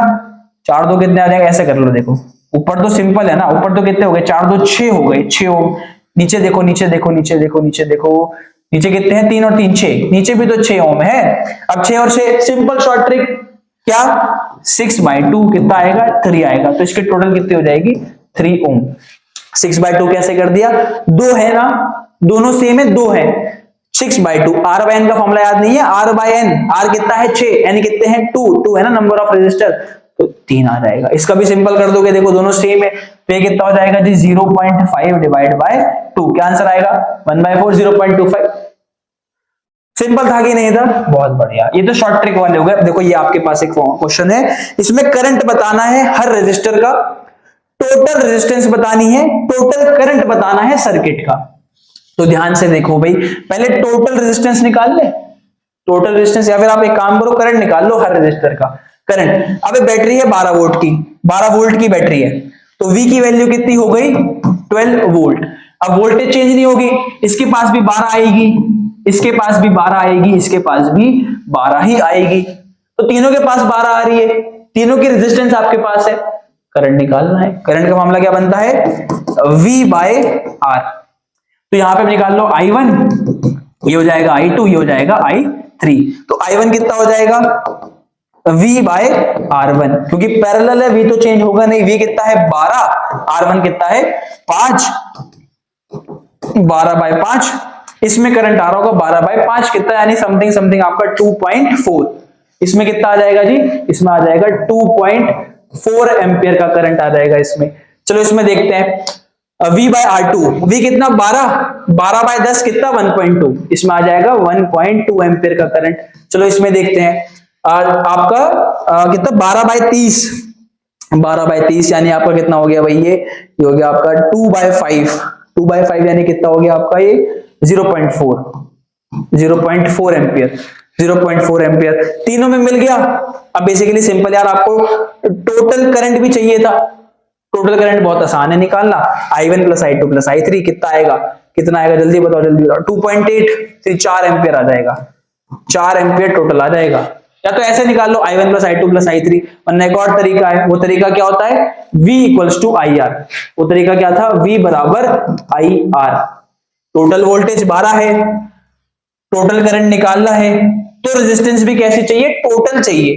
तो टोटल रेजिस्टेंस को पूछिए बी पार्ट में, वो कैसे निकालोगे, पैरेलल कॉम्बिनेशन है 1/5 + 1/10 + 1/30। मैं आगे करके दिखा देता हूं आपको क्या हुआ, देखो ध्यान से, 1/5 + 1/10 + 1/30, ये आपकी R नेट आएगी, R नेट। सॉल्व करो, एलसीएम कितना आएगा, देखो एलसीएम आएगा बेटा 30, ये हो जाएगा 6, ये हो जाएगा 3, ये हो जाएगा 1, ये हो जाएगा 10/30 यानी कि 1/3। अभी R नेट नीचे है, ऊपर करोगे तो R नेट कितनी आ गई, R नेट आ गई भाई साहब 3 ओम, R नेट 3 आ गई। अब मुझे एक बात बताओ, जब R नेट आपकी 3 आ चुकी है, फॉर्मूला था V = IR, टोटल वोल्टेज पिछले क्वेश्चन में 12 थी, टोटल करंट पूछा था, टोटल रेजिस्टेंस 3 आई है, तो टोटल करंट आ गया 4 एम्पियर। तो मैंने आपको देखो दोनों तरीके बता दिए, टोटल करंट 4 एम्पियर आ रहा था। PYQ सॉल्व, PYQ सॉल्व 2019 का क्वेश्चन है यार, बड़ा ही अच्छा क्वेश्चन था, ये आपको करा दिया गया है, ये आप समझ गए, ये आप ट्राई कर लो, ये आप ट्राई कर लो, ये भी बहुत आसान है। देखो R/R दोनों सेम है, कितने हैं 2 हैं, तो R/2, ये सिंपल कितना हो जाएगा, इसका हो जाएगा R/2, ये R/2। अब ये कितनी है, ये R है, दोनों किसमें सीरीज में, तो सिंपल प्लस कर दो, सिंपल प्लस कर दो भाई, सिंपल प्लस कर दो, कोई दिक्कत नहीं है। तो ये बेसिकली आपका कितना हो जाएगा 1.5R, 3/2R, 1.5R की रेजिस्टेंस आएगी इसमें आपकी। देखो ये फाइंड द रेजिस्टेंस, दोनों पैरेलल में थे, सॉल्व करके R/2 आ गया, फिर ये सीरीज में हो गए, बस खत्म कहानी। आगे देखो ध्यान से, ये भी एक क्वेश्चन है भैया, आपका होमवर्क है यार, ये आपका होमवर्क है, 2024 का क्वेश्चन है, नहीं होगा तो मैं करा दूंगा, चिंता मत करना, एक बार ट्राई कर लेना, कमेंट सेक्शन में आंसर कर देना। पैरेलल कॉम्बिनेशन के सीरीज कॉम्बिनेशन के ऊपर क्या एडवांटेज है, advantage of parallel combination over series combination. बात ये रहती है कि पैरेलल कॉम्बिनेशन जो है ना, वो सीरीज कॉम्बिनेशन से काफी बेहतर माना जाता है, और हमारे घरों में भी पैरेलल कॉम्बिनेशन ही लगा होता है। इसका कारण ये है कि ध्यान से सुनो यार, सीरीज कॉम्बिनेशन में क्या होता है कि एक के बाद एक डिवाइस होता है, जैसे यहाँ पे रेजिस्टेंस है, इसके बाद एक और रेजिस्टेंस है, यानी एक के बाद एक होता है। तो अगर मान लो एक डिवाइस खराब हुआ तो दूसरे डिवाइस तक भी करंट नहीं आएगा, क्यों, क्योंकि हम जानते हैं भाई सीरीज के अंदर करंट सेम रहता है। अगर करंट आगे ही रुक गया, क्योंकि डिवाइस खराब हो चुका है, करंट आगे बढ़ नहीं पा रहा है, करंट आगे ही रुक गया, तो करंट बाद वाले तक कैसे आएगा, जब बाद वाले तक नहीं आ पाएगा तो बाद वाला डिवाइस भी काम नहीं कर पाएगा। तो एक करंट तो ये हो गया कि अगर एक डिवाइस खराब हुआ तो पूरी की पूरी लाइन खराब हो जाएगी, इसीलिए सीरीज कॉम्बिनेशन का नुकसान है ये। दूसरी बात क्या होता है कि देखो यार, बात यह है कि हर डिवाइस को अलग अलग तरीके से करंट चाहिए होता है, हर डिवाइस को करंट अलग अलग चाहिए, लेकिन सीरीज कॉम्बिनेशन में तो करंट सेम रहता है, वहां तो करंट बदलता नहीं है। इसीलिए यार सीरीज कॉम्बिनेशन में डिवाइसेस लगाना बेकार है। पैरेलल कॉम्बिनेशन में डिवाइसेस लगाने में फायदा है, क्योंकि पैरेलल कॉम्बिनेशन में हर डिवाइस को उसके मुताबिक जितना करंट चाहिए उसे वो मिल जाता है। समझे कि नहीं समझे? बहुत बढ़िया। ऊपर से एक बात समझो यार, अभी आपने पढ़ा था कि सीरीज का फॉर्मूला क्या था, पैरेलल का फॉर्मूला क्या था।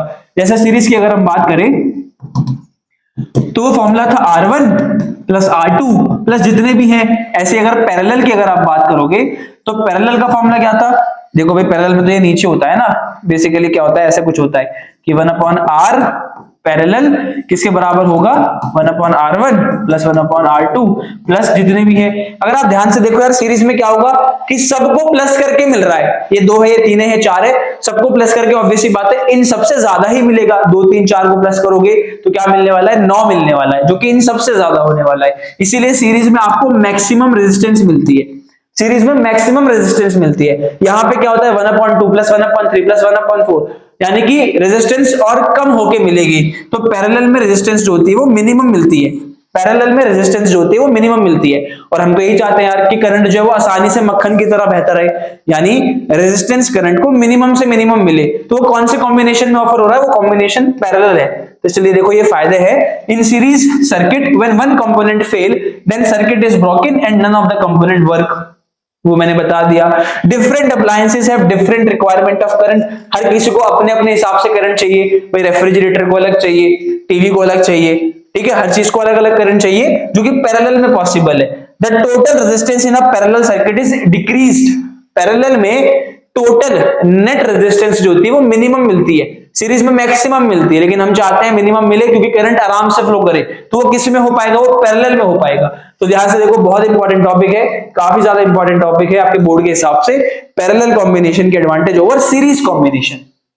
तो आगे वही आता है हमारा इलेक्ट्रिकल सर्किट, कि हमारा इलेक्ट्रिकल सर्किट क्या होता है। यार बात ध्यान से सुनो, हमारे घर में जो सर्किट लगा हुआ है, जहां पे डिवाइसेस जुड़े हुए हैं सर्किट के अंदर, कंडक्टिंग वायर है, सेल है, बैटरी है, सब चीजें हैं, तो एक क्लोज्ड पाथ को इलेक्ट्रिक सर्किट कहा जाता है। सर क्या बोल रहे, अभी समझाता हूं। जैसे ध्यान से देखो, ये हो गई आपकी, ये हो गया आपका सेल, हो गया भाई साहब, ये सेल हो गया, ठीक है। अब आपने क्या करा, आपने तार ली, इस सेल में जोड़ दी। अबे यही तो बात थी कि तार में तो फ्री इलेक्ट्रॉन मौजूद होते हैं, वायर में ही तो, कंडक्टर में ही तो फ्री इलेक्ट्रॉन मौजूद है। अगर उन फ्री इलेक्ट्रॉन को भगाना है तो उनको पोटेंशियल डिफरेंस से जोड़ना पड़ेगा, पोटेंशियल डिफरेंस उन्हें देना पड़ेगा। तो वायर में फ्री इलेक्ट्रॉन मौजूद है, उन वायर को आप इस सेल से जोड़ दोगे तो वो फ्री इलेक्ट्रॉन बहेंगे। तो हमने क्या करा, देखो ये हमने वायर को जोड़ दिया, ये आपकी कंडक्टिंग वायर है, ठीक है। फिर इसमें आपने क्या लगा दिया, इसमें आपने डिवाइस लगा दिया। यहाँ पे कौन लगा हुआ है, यहाँ पे आपका डिवाइस लगा है, यहाँ पे आपका डिवाइस लगा है। तो ध्यान से देखो, एक तो हमारा डिवाइस हो गया इसके अंदर, सर्किट के अंदर कंडक्टिंग वायर हो गई, हमारा सेल हो गया, ये सब कुछ होता है। एक क्लोज्ड पाथ बन गया, एक बंद पाथ है, एक क्लोज्ड पाथ है, एक कंटिन्यूअस पाथ है। कंटिन्यूअस पाथ मतलब करंट यहां से निकलेगा, यहां से आएगा, यहां से आएगा, यहां से आएगा, ये चलता रहेगा। एक कंटिन्यूअस पाथ है करंट का, इसी को इलेक्ट्रिक सर्किट कहा जाता है। इसमें क्या क्या हो सकता है, इसमें सेल होता है, डिवाइस होता है, कंडक्टिंग वायर होती है, और भी बहुत सारे डिवाइसेस होते हैं। अच्छा ध्यान से सुनो सर, यहाँ पे तो एक सेल है, क्या हो अगर हम सेल एक की जगह 2 लगा दे, एक की जगह क्या लगा देगा, मान लो एक की जगह हम यहाँ पे 2 सेल लगा दें, अब क्या हो गया भाई, अब ये बैटरी बन गया। बैटरी कॉम्बिनेशन ऑफ 2 और more cell is known as battery, इसे बैटरी कहा जाता है। ध्यान से देखो भैया, आपका दे रखा है यहाँ पे, पीछे चलते हैं, थोड़ा सा पीछे चलते हैं, ये रहा देखो। इलेक्ट्रिक सर्किट क्या होता है, it is a continuous and closed path of electric current. अब ये पढ़ा तो हमने, ध्यान से देखो यार, ये पढ़ा तो यहाँ पर हमने कि कंटिन्यूअस और क्लोज्ड पाथ है इलेक्ट्रिक करंट का, इसी को हम क्या बोलते हैं, इसी पाथ को हम बोलते हैं इलेक्ट्रिक सर्किट। इसमें क्या क्या होता है, इसमें सेल होता है, इसमें बैटरी हो सकती है, देखो ध्यान से, ये बैटरी हो गई आपकी यार, बैटरी मतलब कॉम्बिनेशन ऑफ 2 और मोर सेल। इसमें एक स्विच हो सकता है, हाँ ध्यान से देखो यार, स्विच लगाना भूल गए थे यहाँ पे आप स्विच ऐड कर दो, लो जी लो, स्विच ऐड कर दिया। स्विच मतलब बेटा एक बात बताओ, करंट तो तभी बहेगा ना जब आप स्विच ऑन करोगे, तभी तो बहेगा। यानी स्विच ऑन करने पे सर्किट बंद हो गया, यानी करंट बहेगा। तो स्विच ऑन का सिंबल होता है ये करके बिंदी लगा दी। अब बिंदी हटा लोगे, बिंदी हटा दी, सर्किट क्लोज है, सॉरी सर्किट आपका ओपन है। बेसिकली क्या कहना चाह रहा हूं मैं अभी आपको समझाता हूं, ध्यान से देखो। अगर स्विच ऑन है, स्विच ऑन का मतलब ये सिंबल का मतलब क्या है, ये सिंबल का मतलब है आपका स्विच जो है वो ऑन है, स्विच जो है वो आपका ऑन है। स्विच ऑन का मतलब क्या हो गया कि सर्किट जो है वो क्लोज हो गया, सर्किट क्या हो गया, क्लोज हो गया। क्लोज मतलब बंद हो गया, बंद हो गया तो करंट आसानी से फ्लो करेगा। बहुत बढ़िया। अच्छा, इसका क्या मतलब है? बिंदी नहीं है, बिंदी नहीं है तो मतलब क्या है? स्विच ऑफ है। बिंदी मतलब स्विच ऑफ है, बिंदी नहीं है तो स्विच ऑफ है। स्विच ऑफ का मतलब होता है कि सर्किट जो है वो ओपन हो चुका है। सर्किट क्या हो चुका है? ओपन। अबे सर्किट खुल गया ना, खुल गया मतलब अब रास्ते में गड्ढा आ गया, खुल गया, सर्किट खुल गया तो करंट बह नहीं पाएगा। यानी स्विच ऑफ होगा तो सर्किट ओपन होगा, करंट बह नहीं पाएगा। स्विच ऑन होगा तो सर्किट क्लोज होगा, करंट बहेगा। कोई दिक्कत यहाँ पे? ध्यान से देखो, ये चीज समझाई गई है आपको। ये स्विच हो गया, ये आपका स्विच ओपन है, मतलब सॉरी ये आपका स्विच ऑन है। स्विच ऑन का मतलब सर्किट क्लोज है, ठीक है। ये स्विच ऑफ है, ये स्विच ऑफ है का मतलब सर्किट आपका ओपन है। वायर जॉइंट, ये वायर जॉइंट को दिखाने का सिंबल होता है जब तारें जुड़ी हुई होती हैं, ठीक। इसका मतलब यह है कि वायर आपकी बिना जुड़े क्रॉस कर रही हैं। समझे कि नहीं समझे? एक के ऊपर ओवरलैप कर रही हैं, बिना जुड़े क्रॉस कर रही हैं, ठीक है। इलेक्ट्रिक बल्ब का सिंबल देखो, ये हो गया। आप तो आप समझते हुए भी आए हो, कुछ इस तरीके से आपका इलेक्ट्रिक बल्ब का सिंबल हो जाता है। आपका इलेक्ट्रिक बल्ब का सिंबल हो गया। रजिस्टर का सिंबल हम जानते हैं, रजिस्टर का सिंबल होता है बेसिकली ऐसे ऐसे ऐसे ऐसे। ये रजिस्टर का सिंबल है, रेजिस्टर का सिंबल है, रेजिस्टेंस का सिंबल है। रेजिस्टेंस दिखाई दे रही है हमें यहां से, ठीक है। आगे देखो, वेरिएबल रेजिस्टेंस मैंने आपको दिखा दी, वो रियोस्टेट। उसका सिंबल क्या होता है? बस सेम ऐसे होता है, बस बीच से एक तीर डालना है, एरो, एक एरो डाल दिया। एरो का मतलब है कि इसको आप ऐसे ऐसे करके चेंज कर सकते हो रेजिस्टेंस को, ठीक है। एक एमीटर होता है, एक वोल्टमीटर होता है। अब ये एमीटर क्या है सर? देखो बेटा, बेसिकली एमीटर क्या होता है? आपका ऐसा डिवाइस है जो करंट को नापता है, करंट को मेजर करता है। एमीटर बेसिकली क्या करता है? Measure current. एमीटर क्या करता है? Measure current. और ध्यान से देखो, एमीटर को हमेशा सीरीज में लगाते हैं, series with the device, series with the circuit. Circuit में सीरीज में लगाना है एमीटर को आपको। क्यों भाई? क्योंकि सीरीज में करंट चेंज नहीं होता, सेम रहता है। हम चाहते हैं करंट जैसा वैसी रहे, उसी को तो मेजर करेंगे, तो एमीटर को सीरीज में लगा दिया। बहुत बढ़िया। अब ध्यान से देखो, एक और डिवाइस होता है वोल्ट मीटर। नाम से ही पता लग रहा है वोल्टेज को नापेगा, वोल्टेज को मेजर करेगा। ये आपका पैरेलल में लगाते हैं डिवाइस के साथ, ये आपका पैरेलल में लगाते हैं, पैरेलल में, क्योंकि पैरेलल में वोल्टेज चेंज नहीं होती। हम चाहते हैं वोल्टेज जैसी वैसी रहे, उसी को मेजर करेंगे, तो पैरेलल में लगा दिया वोल्ट मीटर को। कोई दिक्कत? इसका सिंबल देखो ध्यान से, ये होता है आपका सिंबल ए करके हो गया मीटर, ये बी करके हो गया आपका वोल्ट मीटर। बहुत बढ़िया, आगे चलते हैं। ये भी आपको समझ में आ गया होगा, ये भी हमने समझ लिया है। इलेक्ट्रिक पावर का मतलब क्या होता है? देखो भाई, इलेक्ट्रिक पावर क्या होता है? मान लो एक डिवाइस है, मान लो मिक्सर ग्राइंडर इस्तेमाल कर रहे हो आपने उसको क्या कहते हैं, मान लीजिए आपने कुछ समय के लिए चलाया उसको, मान लीजिए आपने उसको कुछ समय के लिए चलाया, टी टाइम के लिए चलाया, समझे कि नहीं समझे? तो ऑब्वियस बात है, उसको चलाने के लिए आपकी जो सोर्स है, जो सेल है, जो बैटरी है, उसको काम करना पड़ा होगा कि नहीं? इलेक्ट्रॉन को भगाना पड़ा होगा, तभी तो करंट आएगा यार। तो बेसिकली मान लेते हैं कि आपकी सोर्स ने, सेल ने, बैटरी ने W काम किया। कितना काम किया? W काम किया, W वर्क किया। समझे कि नहीं समझे? तो बेसिकली बेटा, वर्क डन अपॉन टाइम में क्या होता है? Power. Work done upon time में क्या होता है? पावर। मैंने भी आपको समझाया कि वर्क डन अपॉन टाइम में क्या होता है? पावर होता है। सपोज कर लो मैंने कहा कि किसी डिवाइस की पावर जो है वो 100 वाट है, 100 वाट। अबे पावर को वाट में नापते हैं, यानी कि उसको चलाने के लिए 100 जूल का काम करना पड़ रहा है सेल या बैटरी को। वही तो काम करेगा कितने सेकंड में? 1 सेकंड में, 1 सेकंड में। तो पावर कितनी आ गई? 100 वाट आ गई। समझे कि नहीं समझे? 100 वाट की पावर का मतलब उस डिवाइस को चलाने के लिए 100 जूल का काम करना पड़ेगा सेल को 1 सेकंड के लिए। यानी अगर वो डिवाइस 1 सेकंड के लिए चलता है तो वो डिवाइस जो है वो 100 जूल की एनर्जी को कंज्यूम कर लेता है, इसीलिए उसकी पावर कितनी है? 100 वाट है। समझे कि नहीं समझे? सर अभी तो आप वर्क बोल रहे थे, एनर्जी कहां से आया? वर्क मतलब energy.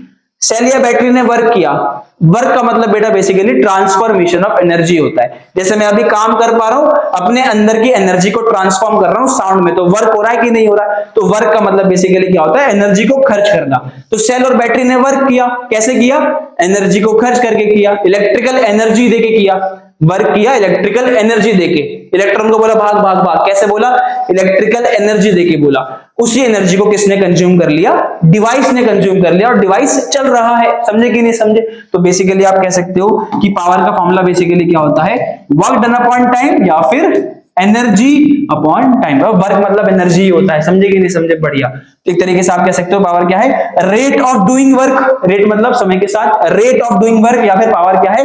Rate of consumption of electrical energy. समझे कि नहीं समझे? तो एक बात ध्यान से सुनो, मैंने कहा पावर का फॉर्मूला वर्क अपॉन टाइम या फिर एनर्जी अपॉन टाइम। भाई वर्क और एनर्जी दोनों होते हैं जूल में, ऐसा यूनिट। टाइम होता है सेकंड में। अब बार बार जूल पर सेकंड थोड़ी बोलोगे, बार बार जूल पर सेकंड थोड़ी बोलोगे, तो पावर की यूनिट क्या बन जाती है? वॉट बन जाती है, वॉट। पावर की एसआई यूनिट होती है वॉट। समझे कि नहीं समझे? क्या सर दोबारा बताओ? पावर की एसआई यूनिट है वॉट, सिंबल है डब्ल्यू, बब्लू नहीं डब्ल्यू। समझे कि नहीं समझे? कैपिटल डब्ल्यू, ठीक है। अब समझ जाओ वॉट होती है। अच्छा, और आपकी एक और यूनिट भी होती है इसकी, जूल पर सेकंड। ऐसा यूनिट है वॉट। कोई दिक्कत? बहुत बढ़िया। अच्छा एक चीज और समझो, 1 किलो वॉट में होते हैं 1000 वॉट। कोई दिक्कत? बहुत बढ़िया। 1 किलो वॉट में होते हैं 1000 वॉट। 1 मेगावाट, मेगा मतलब MEGA, मेगावाट में होते हैं 10 की पावर 6 वॉट। कोई दिक्कत? 10 की पावर 6 वॉट। कोई दिक्कत? इस बात को ध्यान रखना, मेगावाट है, मिलीवाट नहीं है, मेगावाट, MEGA मेगावाट, 10 की पावर 6 वॉट। कोई दिक्कत यहां तक? बहुत बढ़िया, समझ में आ गया मेरे को लगता है आपको। यहाँ पे ध्यान से देखो, यहाँ पे लिखा भी हुआ है electrical power, the rate at which electrical energy is consumed. अभी तो समझाया, रेट मतलब समय के साथ, energy upon time is power. बहुत बढ़िया, ध्यान से देख लो बेटा, ये सब समझ गए होगे। एनर्जी आता है, पर इससे पहले कुछ चीजें समझ लो यार। अभी मैंने आपको पावर का फॉर्मूला बताया, वर्क डन अपॉन टाइम था। पावर का फॉर्मूला क्या होता है? वर्क डन अपॉन टाइम होता है। अभी स्टार्टिंग में हमने पढ़ा, अगर आपको याद हो, और आपका वोल्टेज का फॉर्मूला था वर्क डन अपॉन चार्ज। इसको ध्यान से समझ लो, बहुत काम आता है। तो यहां से वर्क का फॉर्मूला क्या आ गया? We Q, we Q. इसको उठाओ, यहां डाल दो, पावर बन जाएगा वी क्यू बाय टी। या मुझे एक बात बताओ, क्यू बाय टी क्या होता है? क्यू बाय टी क्या होता है? आई, आई मतलब करंट। तो क्यू बाय टी क्या बनता है? करंट। तो पावर का एक और फॉर्मूला बनता है P equals to V I. P equals to V I, P equals to V I. समझे कि नहीं समझे? समझ लिया? ध्यान से आगे बढ़ते हैं। अभी अभी आपने पावर का फॉर्मूला निकाला, P इक्वल्स टू वी आई। अच्छा एक बात बताओ मुझे, ओम्स लॉ के अकॉर्डिंग V किसके बराबर होता है? IR के बराबर। इस V को उठाओ, यहां रख दो, तो पावर का फॉर्मूला बन जाएगा IRI, यानी कि क्या बन जाएगा? I square R, I square R। तो पावर का एक फॉर्मूला ही हो गया। मैं यहाँ पे साथ साथ लिखता हुआ चल रहा हूँ भाई, ध्यान से देखो।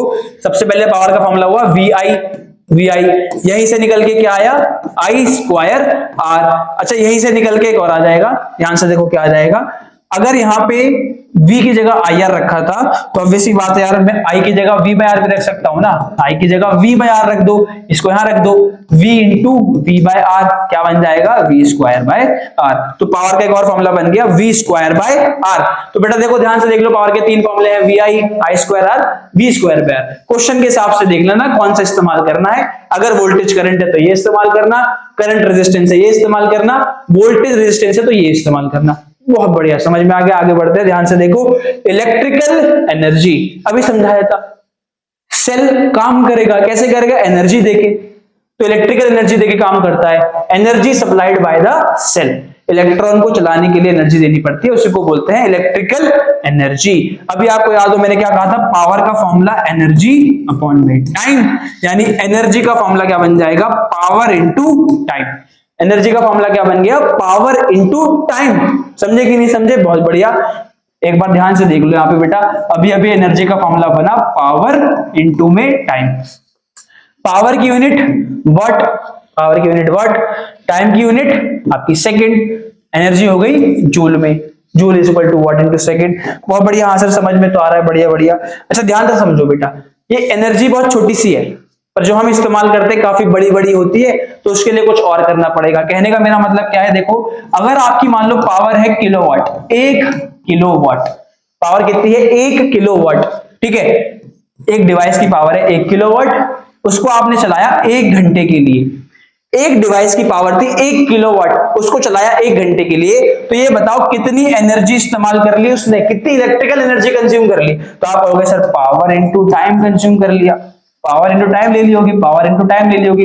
ठीक है भाई, अभी निकालते हैं, एनर्जी निकाल रहे हैं। पावर कितनी? 1 किलोवाट, टाइम कितना? 1 आवर। अभी बताया बेटा सब कुछ ऐसा यूनिट में रखो, क्योंकि एनर्जी कैसा यूनिट? जूल होती है, तो ये भी ऐसा यूनिट में होना चाहिए। 1 किलोवाट मतलब 1000 वाट, 1 घंटा मतलब 3600 सेकेंड। थोड़ा मैं साइड कर देता हूँ लोग, 3600 सेकेंड। इसे ठीक करो कितना आएगा, 36 1 2 3 4 5 वाट सेकेंड। वाट सेकेंड क्या होता है, जूल होता है, यानी क्या आ जाएगा 36 1 2 3 4 5 3 2 5 जूल। इतनी एनर्जी कंज्यूम हो गई, इतनी एनर्जी आपकी कंज्यूम हो गई। लेकिन इसे ऐसे नहीं लिखेंगे, इसे लिखेंगे एनर्जी इक्वल्स टू 3.6 इंटू 10 की पावर 6 जूल्स। 3.6 इंटू 10 की पावर 6 जूल्स। काट के देख लो, पॉइंट हटाओ, नीचे 10 आएगा, एक कट जाएगी 0, 5 बचेंगी, 5 ही है। समझे कि नहीं समझे? यानी जब आपका एक डिवाइस जिसकी पावर 1 किलोवाट है 1 घंटे के लिए चलाते हो तो 3.6 इंटू 10 की पावर 6 जूल एनर्जी वो कंज्यूम कर लेता है। समझे कि नहीं समझे? बहुत ज्यादा एनर्जी है बेटा, ठीक है। इसी को बोलते हैं 1 यूनिट। 1 यूनिट अगर आपने देखा हो, मम्मी ने कहा होगा अरे अब तो बिल बहुत ज्यादा आ गया यार, बिल बहुत ज्यादा आ गया। तो बिल आता कहां से, वो बिल कैसे कैसे आता, पैसे कितना है, 3000 रुपए का बिल बना, 4000 का बिल बना, वो यहीं से आता है बेटा। हमारे घर में एक डिवाइस होता है मीटर, इलेक्ट्रिसिटी मीटर, वो इसी यूनिट को नापता है कि आपने कितनी यूनिट खर्च कर ली, कितनी यूनिट खर्च कर ली। एक यूनिट में इतनी एनर्जी होती है। अभी मैंने सब देख लो, एक बार देख लो ढंग से, हटा रहा हूं मैं यहां से। मैंने बोला एक यूनिट में कितनी एनर्जी होती है, 3.6 इंटू 10 की पावर 6 जूल की एनर्जी होती है। तो डिवाइस वो इलेक्ट्रिसिटी मीटर नापता है कितनी यूनिट आपने खर्च कर ली। समझे कि नहीं समझे? मान लो आपने 10 यूनिट खर्च कर ली, कितनी खर्च कर ली, 10 यूनिट खर्च कर ली, और एक यूनिट जो है वो 5 रुपए की है। एक यूनिट जो है वो 5 रुपए की है, तो 10 यूनिट कितने की हो गई, बेसिकली 50 रुपए की हो गई। 50 रुपए की हो गई तो आपका बिल कितना बन गया, 50 रुपए बन गया। समझे कि नहीं समझे? ये यूनिट होती है, इतनी एनर्जी होती है। इसी यूनिट को बेटा बेसिकली बोलते हैं हम कमर्शियल यूनिट ऑफ एनर्जी। तो अगर आपसे कोई पूछे कि कमर्शियल यूनिट ऑफ एनर्जी कितनी है, तो आप कहोगे 3.6 इंटू 10 की पावर 6 जूल, यानी 1 unit commercial unit of energy. Commercial क्यों भाई? अबे इसी को तो इस्तेमाल करके हम बिल बनता है हमारा कमर्शियल तौर पे। समझे कि नहीं समझे? तो एक तरीके से आप ये समझ चुके हो पूरा का पूरा, कोई दिक्कत यहां तक? तो एक तरीके से मान लो 1 यूनिट में होते हैं 1 किलोवाट आवर। 1 किलोवाट आवर, अबे ये तो निकाला था 1 किलोवाट आवर अभी एनर्जी। 1 किलोवाट 1 घंटे में 1 यूनिट है 1 किलोवाट आवर, यानी ये 1 यूनिट किसके बराबर आ गई आपकी, 3.6 इंटू 10 की पावर 6 जूल्स के बराबर आ गई। कोई दिक्कत यहां तक? अब इसके बाद आपने क्या बोल दिया, अगर आपको बिल बनाना है तो बेटा बिल कैसे बनता है कि number of units multiply by cost of 1 unit. Cost of 1 unit, जैसे 7 रुपए कॉस्ट है एक यूनिट की, 10 यूनिट खर्च कर ली, 70 रुपए हो गया आपका बिल, 70 रुपए हो गया। कोई दिक्कत यहां तक? ध्यान से देख लो भाई, बहुत इंपॉर्टेंट टॉपिक है। अगर यहां तक कोई दिक्कत नहीं है, चलो आगे बढ़ते हैं। तो यहां तक मुझे ख्याल से आपको सब समझ में आ गया होगा। एक बार देखो, ये मैंने आपको सब समझा दिया। कमर्शियल यूनिट ऑफ एनर्जी क्या होती है, किलोवाट आवर। 1 किलोवाट आवर में इतने जूल होते हैं, 1 किलोवाट आवर को ही बोलते हैं 1 यूनिट ऑफ इलेक्ट्रिक एनर्जी। कोई दिक्कत नहीं होगी। बहुत बढ़िया, आगे चलते हैं फिर फटाफट से। बेटा ध्यान से देख लो कि आगे आता है आपका heating effect of electric current. अब एक बात बताओ, तार में से अभी हमने स्टार्टिंग में पढ़ा रेजिस्टेंस को, रेजिस्टेंस मतलब कोलिजन, पढ़ा था नहीं पढ़ा था स्टार्टिंग में कि रेजिस्टेंस कैसे मिलती है, वो इलेक्ट्रॉन टकराता है, टकराने की वजह से करंट कम होता है, यानी कि रेजिस्टेंस मिल रही है करंट को। तो कोलिजन मतलब रेजिस्टेंस। अच्छा एक बात बताओ बेटा, अगर कोई चीज टकरा रही है तो वहां पे हीट पैदा होती है कि नहीं होती, फ्रिक्शन की वजह से। जैसे इलेक्ट्रॉन जो है एटम से टकरा रहा है तो फ्रिक्शन की वजह से वहां पे हीट पैदा हो रही है। जैसे मान लो भाई आपने किसी को जोर से थप्पड़ मारा, आपका हाथ गर्म नहीं होता, उसकी गुद्दी भी तो गर्म हो जाती है, फ्रिक्शन की वजह से वहां पे हीट पैदा हो गई। तो मान लो जब इलेक्ट्रॉन टकरा रहा है, कोलिजन हो रहे हैं, तो कोलिजन की वजह से हीट पैदा हो रही है। समझे कि नहीं समझे? हीट पैदा हो रही है। तो यानी कि हमने देखा जब तार में से करंट बहता है तो तार गर्म हो जाती है, इसी को बोल दिया heating effect of electric current. If an electric circuit is purely resistive, यानी कहने का मतलब है रेजिस्टेंस बहुत ज्यादा है। समझे कि नहीं समझे? यानी रुकावट है पूरी की पूरी। The source of energy continuously get dissipated entirely in the form of heat. Cell ने काम किया इलेक्ट्रॉन को भगाने में, तो इलेक्ट्रॉन भागा, करंट आ गया, यानी सेल के द्वारा किया गया काम इलेक्ट्रिकल एनर्जी में कन्वर्ट हो गया था। समझे कि नहीं समझे? उसी का इस्तेमाल डिवाइस ने कर लिया, डिवाइस चल पड़ा अपना, कोई दिक्कत नहीं है। अच्छा बेटा, अगर सर्किट पूरा का पूरा रेजिस्टिव हो जाए, रेजिस्टेंस बहुत ज्यादा हो जाए सर्किट की, यानी टकराना इतना ज्यादा हो जाए कि सारा का सारा जो काम है ना वो हीट में चला जाएगा, सारा काम जो है वो हीट एनर्जी बन जाएगा, सारा काम हीट एनर्जी बन जाएगा, डिवाइस तो चल ही नहीं पाएगा हमारा, क्योंकि रेजिस्टेंस इतनी ज्यादा है रास्ते में यार कि जो भी सेल काम कर रहा है वो सारा का सारा काम जो है वो हीट एनर्जी में कन्वर्ट हो रहा है। समझे कि नहीं समझे? तो इसी इफेक्ट को बोलते हैं heating effect of electric current. अगर नहीं समझ में आया तो सिंपल इतना समझ लो, जब आप तार में से करंट को पास करते हो तो तार गर्म हो जाती है, क्योंकि कोलिजन हो रहा है तार के अंदर, जिसकी वजह से हीट पैदा होती है। इसी इफेक्ट को बोलते हैं heating effect of electric current. कोई दिक्कत नहीं ना? नहीं ना? बढ़िया। अच्छा एक बात बताओ, अभी अभी हमने समझा एनर्जी का फॉर्मूला क्या था, पावर इंटू में टाइम, पावर इंटू में टाइम। चलो यहां से नहीं समझाता, सिंपल आपको बताता हूं कि यहाँ पे कहना क्या चाह रहा है। ठीक है, ध्यान से देखेंगे। ये तो मेरे ख्याल से आप समझ गए heating effect of electric current क्या होता है यार। चलो आगे बढ़ते हैं, तो ध्यान से देखो। अच्छा जूल्स लॉ ऑफ हीटिंग आ गया, इसको समझने से पहले अभी एक बार यहां समझो बेटा। अभी आप जानते हो कि आपका वर्क का फॉर्मूला होता है वी क्यू। अबे पीछे बताया था, याद रखना ध्यान से। वर्क का formula we Q, work we Q. कोई दिक्कत यहां तक? अच्छा एक बात बताओ, क्यू का फॉर्मूला क्या होता है जी? क्यू आई होता है क्यू बाय टी, तो क्यू हो गया आई टी। इस क्यू को उठाओ, यहां रख दो, आई टी। अच्छा एक बात बताओ, V बराबर I R by ohm's law, इस V को उठाओ, यहां रख दो, तो ये क्या बन जाएगा, आई आर आई टी। यानी यहां से वर्क हमारा क्या बन गया, I square R T, I square R T. और अभी तो पढ़ रहे हैं कि सारा का सारा वर्क जो है वो कहा जा रहा है हीट एनर्जी की फॉर्म में, हीट एनर्जी की फॉर्म में। तो यही वर्क क्या बन जाएगा, हीट, H बन जाएगा। सारा का सारा वर्क हीट एनर्जी की फॉर्म में चला गया, तो H का फॉर्मूला क्या आ गया, I square R T. Heat का फॉर्मूला क्या आ गया, आई स्क्वायर आर टी। कि अगर जब तार में से करंट जा रहा है तो कितनी हीट प्रोड्यूस होगी, इस फॉर्मूले से निकाल सकते हो। आई स्क्वायर आर टी, देखो ध्यान से, कहां से बनाया, यहां से बनाया। मैंने कहा था बहुत इंपॉर्टेंट चीज है, यहां से बनाया बनाया बनाया बनाया, आई स्क्वायर आर टी आया। इसी को बोलते हैं joules law of heating, joules law of heating. देखो जूल्स लॉ ऑफ हीटिंग हमसे क्या बोलता है। अच्छा ये फॉर्मूला ध्यान रखना, फॉर्मूला क्या आया था, H बराबर आई स्क्वायर आर टी। तो जूल एक साइंटिस्ट थे, उन्होंने क्या बोला कि जो हीट पैदा हो रही है ना वो डिपेंड कर रही है किस पे, रेजिस्टेंस पे, डायरेक्टली। अभी यार बात बताओ, रेजिस्टेंस ज्यादा यानी कि कोलिजन ज्यादा, कोलिजन ज्यादा हीट ज्यादा, अपने आप ही यार, समझे कि नहीं समझे? डायरेक्टली हो गया, कोई दिक्कत? फिर उन्होंने कहा कि हीट जो है वो डिपेंड कर रही है करंट पे डायरेक्टली। अब एक करंट ज्यादा, करंट ज्यादा यानी ज्यादा इलेक्ट्रॉन जा रहे हैं, ज्यादा इलेक्ट्रॉन जाएंगे, ज्यादा कोलिजन होंगे, ज्यादा हीट पैदा होगी, बात खत्म। Heat is directly proportional to current. फिर उन्होंने कहा heat is directly proportional to time, जब तक करंट बहेगा। अब एक करंट 1 सेकंड तक बहा, हीट कम, हीट कम। करंट 1 घंटे तक बहा, हीट बहुत ज्यादा। समझे कि नहीं समझे? समझे कि नहीं समझे? ज्यादा देर तक कुश्ती चलेगी ना इलेक्ट्रॉन की वहां पे अंदर, ठीक है। तो यहां से इन्होंने क्या बोला, ध्यान से देखो, यहां पे इन्होंने कहा था कि आई की स्क्वायर के डायरेक्टली प्रोपोर्शनल होगा। तो यहां से क्या बन गया, H प्रोपोर्शनल टू आपका what, I square R T, I square R T.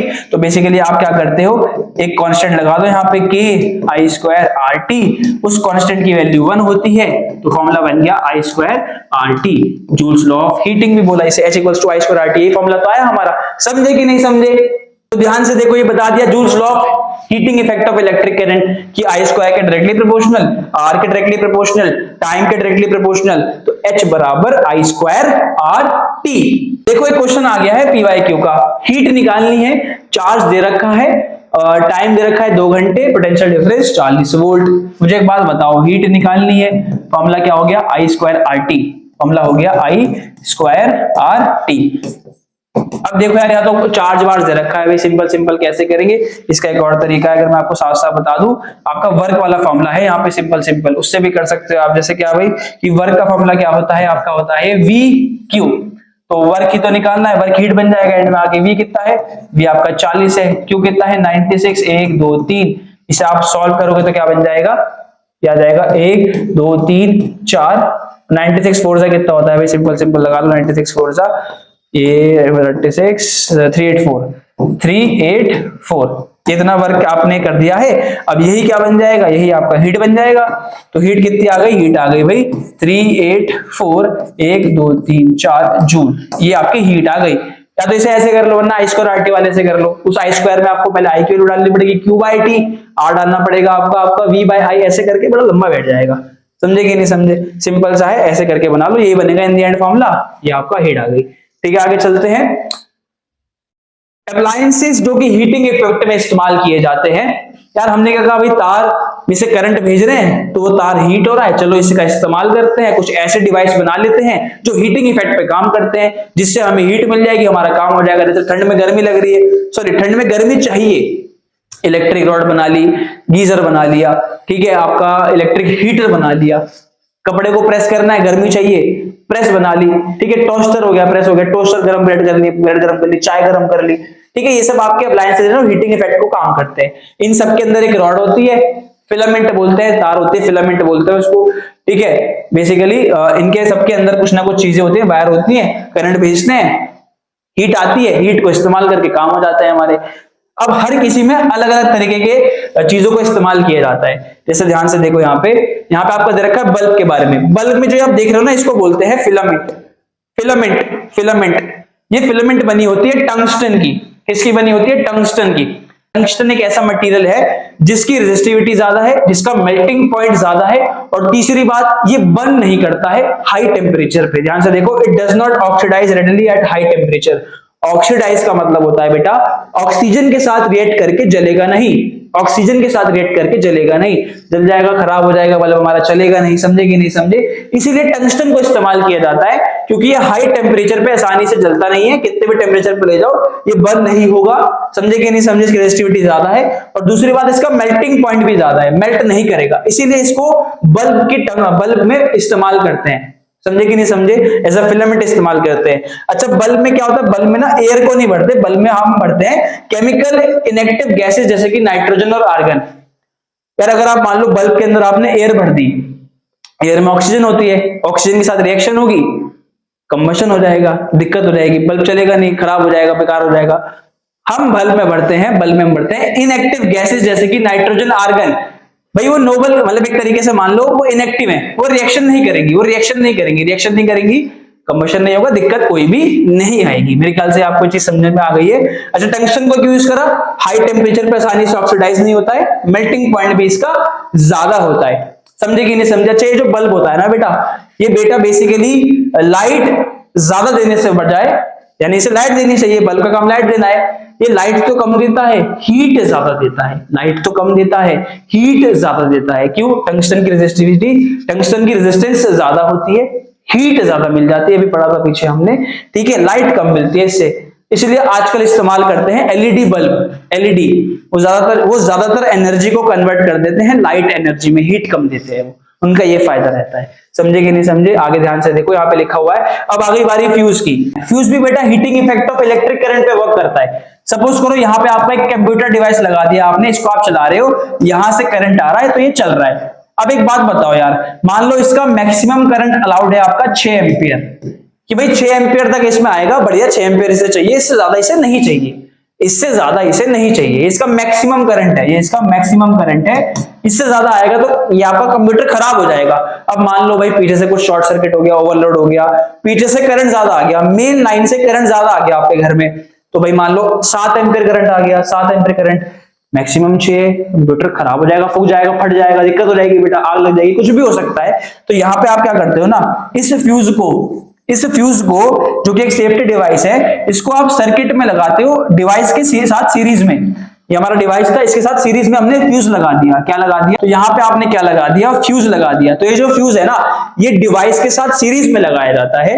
तो मान लेते हैं भाई इसकी रेटिंग मतलब इसका करंट अलाउड, कितना मैक्सिमम करंट फ्यूज में अलाउड होता है, फ्यूज की रेटिंग होती है, फ्यूज रेटिंग बोलते हैं जिसे।